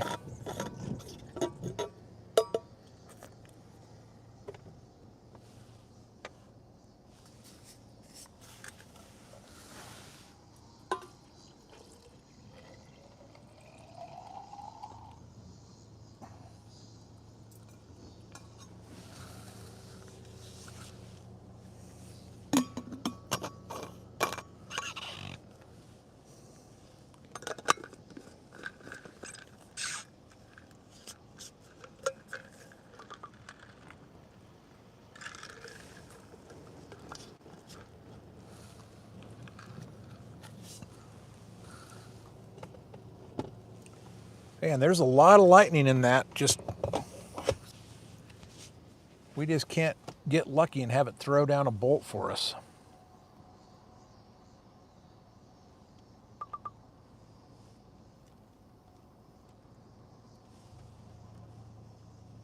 Oh, I didn't even know you guys had severe weather in your area tonight.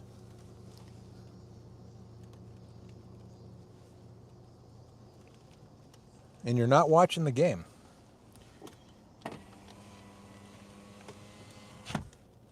And we're back to focused on the windshield there. Let me see if I can fix that. Oh, there. Maybe just in time to catch that last bolt.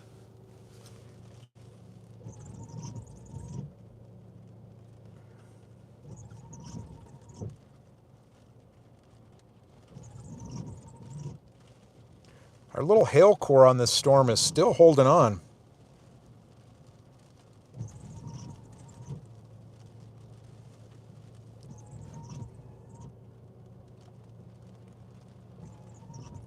It's not in line to impact any towns or anything, and I don't think it's not a really sizable hail core now.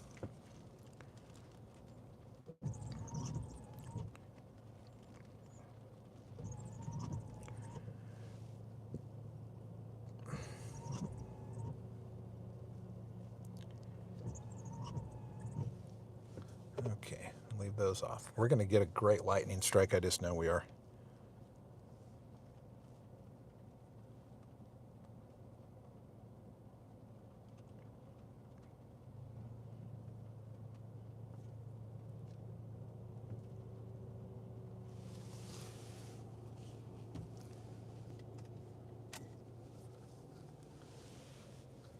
Just enough clouds that we're not going to get a sunset tonight either. So we're going to have to bank on the lightning for the big grand finale.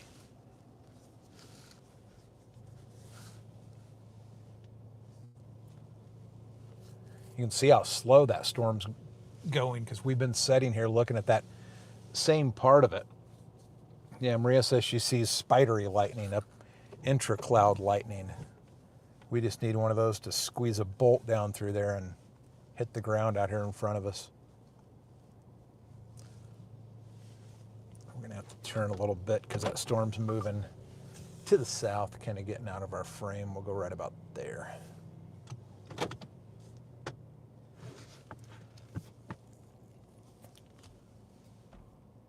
There, that was close. A lot of times as it gets dark and these storms start to die out, that's when they'll throw a couple of rapid fire bolts out, and you can see some cool stuff.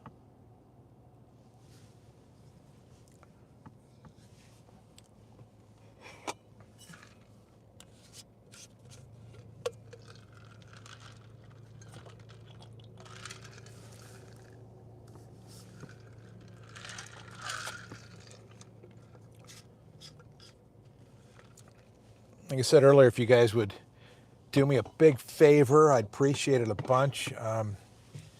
Subscribe to the channel and turn on the notifications and give this video a like.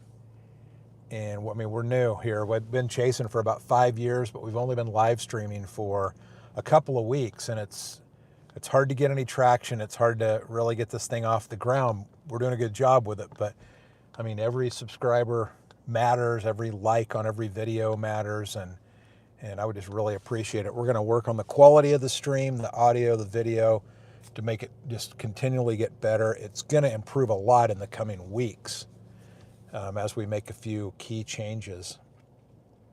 And for one thing, keeping that camera in focus and streaming from a computer instead of directly to YouTube, and we'll be able to add overlays with radar maps and other stuff on the stream, so it'll look a lot more professional. It'll be a lot more professional, and if I can make myself more professional, that would just top it off. So I'll work on that also.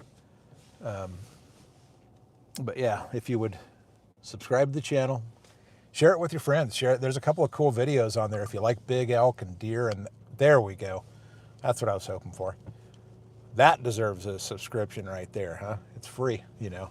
But anyway, if you like big elk and deer and nature stuff, that kind of thing, there's some cool videos on there. Share those with your friends that you know, maybe hunters or wildlife enthusiasts or whatever, and have them subscribe to the channel. Wow, we just got hit by a huge gust of wind and a lot of rain in there.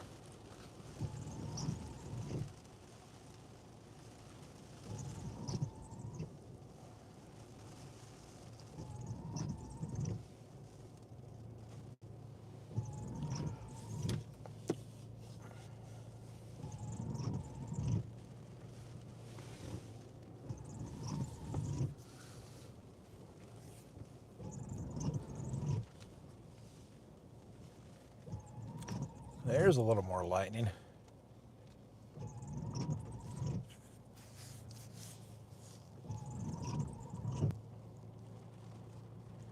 The rain on the windshield's making it really difficult for this camera to focus through there, and I can't control it. I have to run the wipers to keep what few raindrops there are off the windshield. I've seen storms like this late in the evening, like even storms that are dissipating like this. I've seen them just really blow up and drop a lot of lightning all at one time.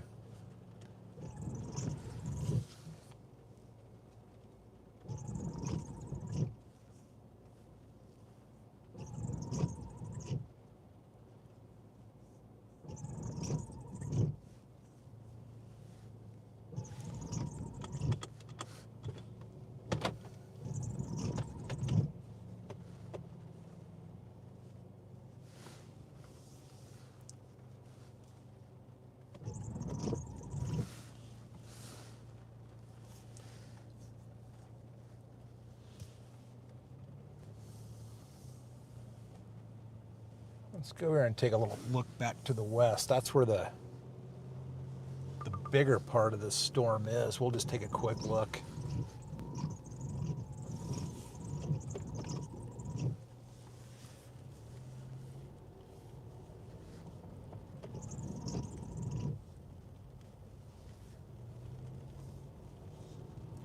Yeah, this is going to be turning here in a second and looking more back at what's left of that hail core that we were on.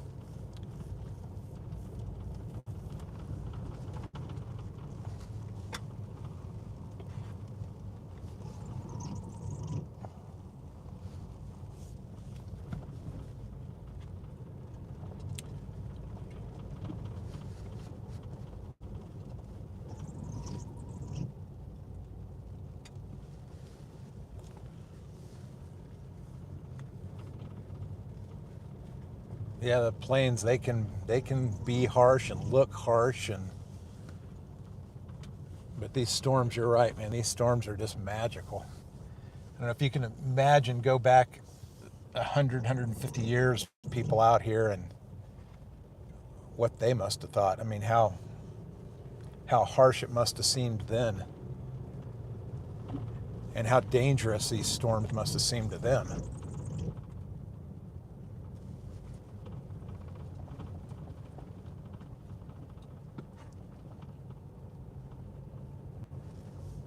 Go out here and look towards the west a little bit at what's left of the storm and see if we get a good bolt drop from the sky out here maybe.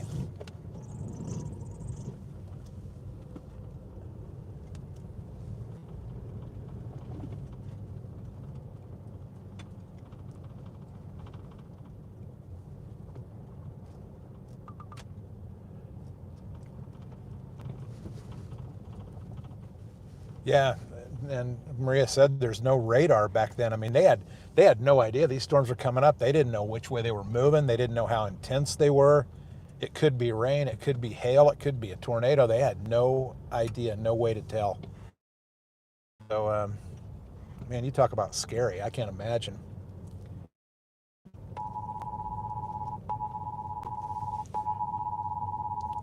Wow, they just put the warning back on this storm and extended it out another probably 20 or 30 miles out ahead of where the special weather statement was.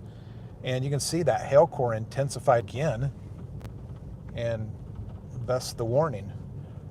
There's some trees here. There's a county road up here that turns kind of back to the west, and we'll turn and I'll show you what's right into the kind of the middle part of that storm, right where the hail core is.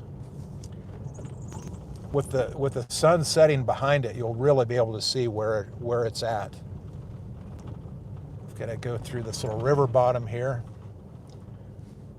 This is truthfully probably where the turkeys came from earlier.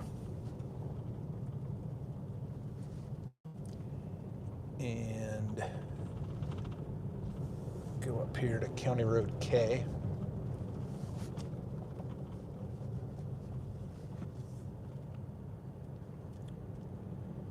Oh yeah, oh yeah, this is going to be a good look at that. Right back into that hail core. I've just got to get up here to where this road turns, and then you'll have a really good look at that.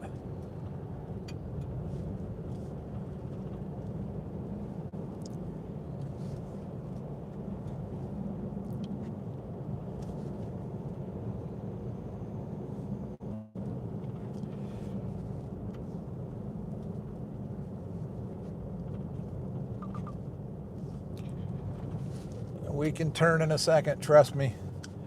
It's coming up. A couple of 100 yards.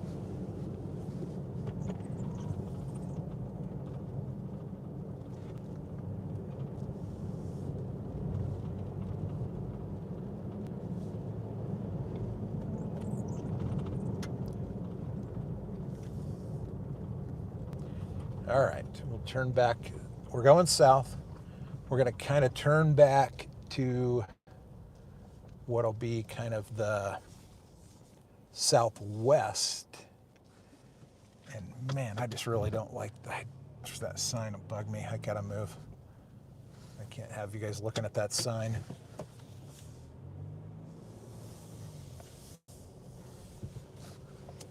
So we're gonna turn here, coming around to right there where that lightning was. Okay, I'm gonna turn these off. Oh, I made that bright. So anyway, right there in the center part of the screen, that is the center of that, what's left of that rain and hail core. And it's it shows up as like really bright white on the right-hand side of the screen. And I think that's the sun illuminating it from the back side. And that's the hail that's in there. Let's take a look at that, the severe warning, and see what they said on it. Thunderstorm warning. They actually put a tornado possible on this now.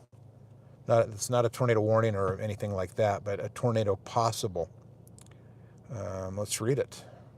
Wow. 1 1/4 inch hail, 60-mile-an-hour winds, still moving at 16 miles an hour. It's pretty rural. It only affects in the new watch 116 people. Severe thunderstorm warning remains in effect until 8:15, so that's another 20 minutes. For western Kiowa County, a severe thunderstorm located 9 miles northeast of Haswell, 40 miles northwest of Lamar. It's moving south at 15. 60-mile-per-hour wind gusts and $half-sized hail. Radar indicated hail damage to vehicles is expected. Wind damage to roof, siding, trees. Then it says precautionary preparedness actions. And with an exclamation point, the Weather Service out of Pueblo, the Weather Service put this on there with an exclamation point. Remain alert for a possible tornado. Tornadoes can develop quickly from severe thunderstorms. If you spot a tornado, go at once to a basement or small central room. Yeah. So they're seeing something in there that could cause a potential tornado. So be on the lookout for that. And again, that's for the next, I believe it was said 20 minutes.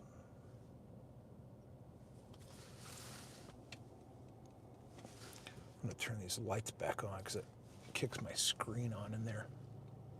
But yeah, again, right in the center of the screen. Look at that. Man. You can see that's an intense hail and rain core in there with a lot of lightning.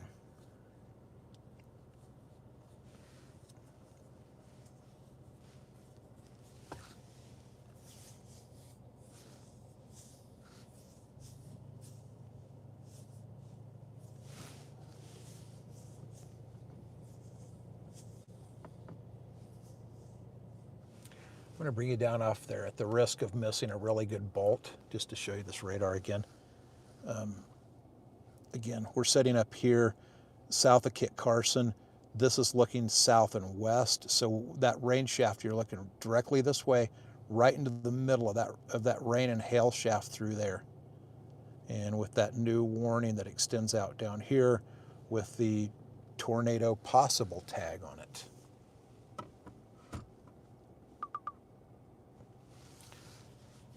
I did not think we would see that tonight. I thought this storm was gonna go away after it crossed the highway, and it's hanging on.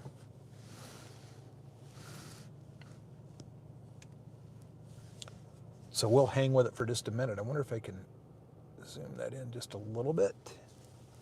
Get you a better look at the lightning there.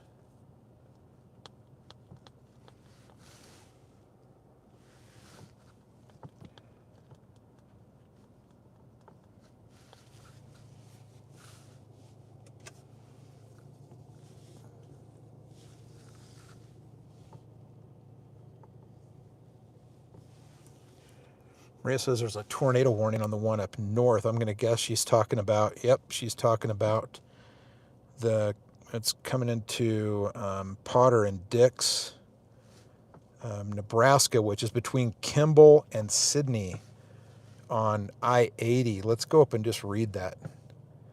2 3/4 inch hail. It is a tornado warning. Radar indicated rotation. Let's see what it says here. A severe thunderstorm capable of producing, I'm parked on the road, so I have to be really careful and watch around me. But a severe thunderstorm capable of producing a tornado was located 9 miles southwest of Reddington or 20 miles northeast of Kimball, moving south at 35. Tornado and baseball-sized hail. Radar indicated rotation. Flying debris, dangerous to those caught without shelter. The tornadic thunderstorm will remain over mainly rural areas of northwestern Cheyenne, northeastern Kimball, southwestern Morrell, and southeastern Banner counties. So a radar indicated rotation, tornado warning on that. Pretty significant storm. And again, those are the storms that are about to cross over and move into northeast Colorado. So if you know anybody in Sterling, Holyoke, Julesburg, all the way down to Ray, kind of in that triangle area in there. I guess it's more of a circle than a triangle, but if you know anybody that lives in northeast Colorado up there, make them aware of this. Let them know that that this weather's coming their way.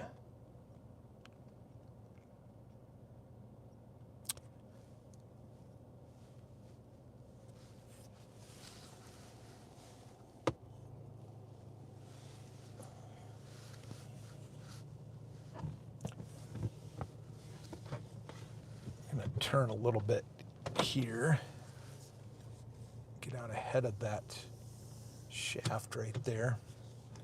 I think that's our best chance of seeing a good bolt, is right about there.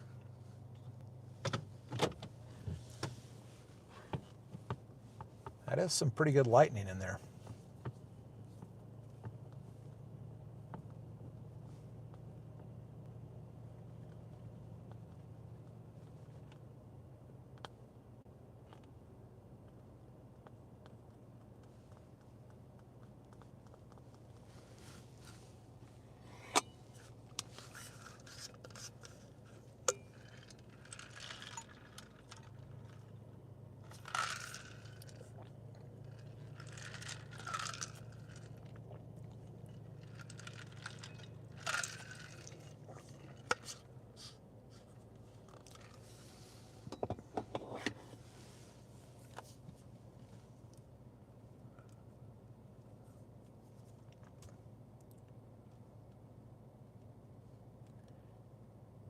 Man, all we want is one really bright, intense bolt to come out of that.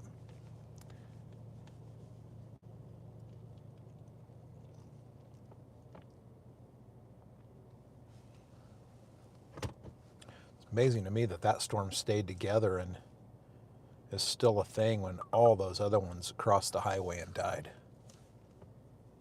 I mean, they just disappeared as soon as they crossed that highway.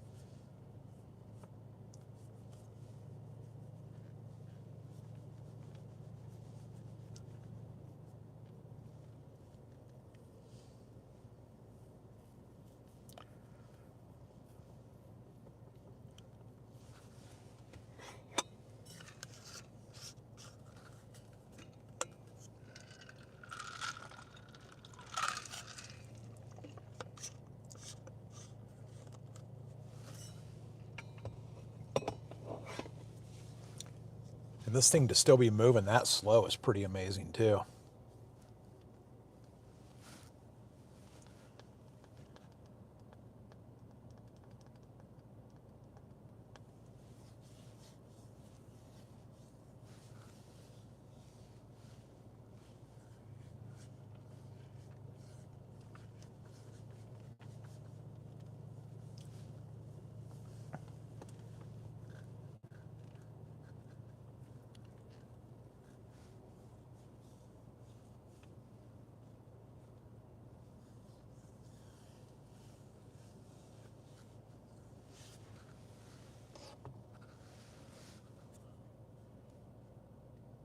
We're probably a little far away from this to get a really good bolt, but I mean, it still could happen. Let's see, let's figure out.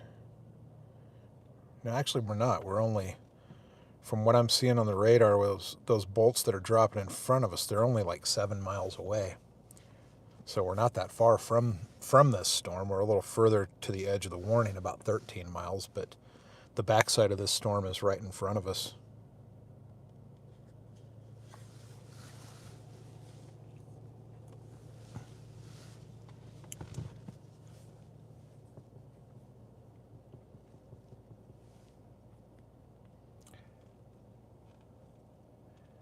Yeah, the lightning is picking up in the cloud. We just need it to come out of the cloud. We want to see a couple of good bolts drop right in front of us here.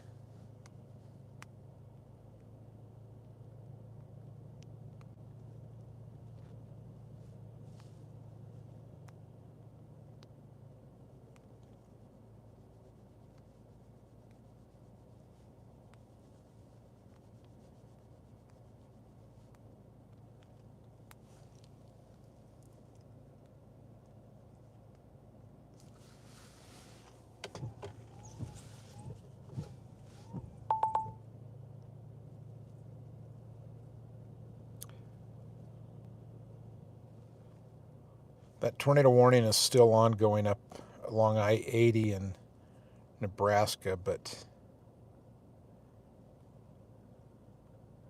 I don't know, you can still see some rotation looking at velocity on that.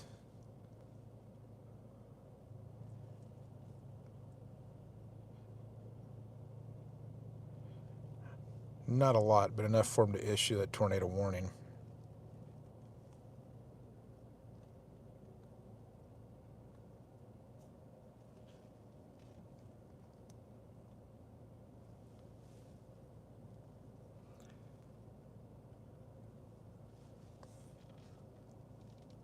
Those storms are, trying to see how fast they're moving. Oh wow, they're screaming along now. They're moving at almost 40 miles an hour. That's what the thunderstorm warning on that storm says, is 40. And they are,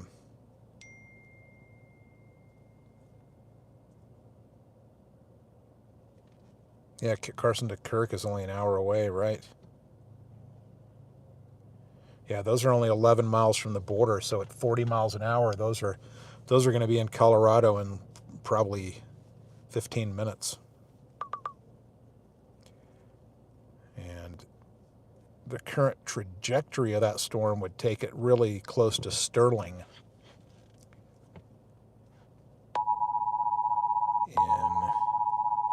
in about an hour. Sterling's about 40 miles from the leading edge of that storm, so if that storm holds together, which it, according to the mesocyclone discussion, it will or should, then those storms will be in Sterling inside of an hour. In or near Sterling, let's put it that way.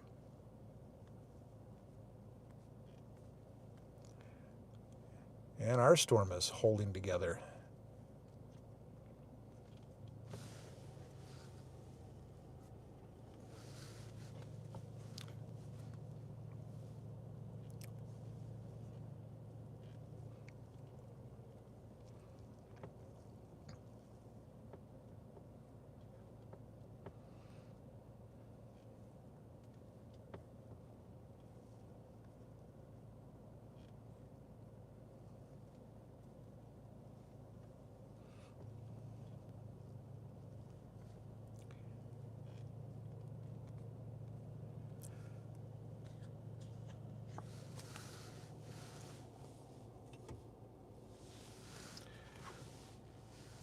lost focus on that, guys. I think with our storm going off into the darkness there, and I think it's, I mean, it's still warned. I don't know for how much longer. It is seeming to hold together for quite a while. So I think with this storm disappearing into the distance, I think we're probably going to call it a night and let you guys go.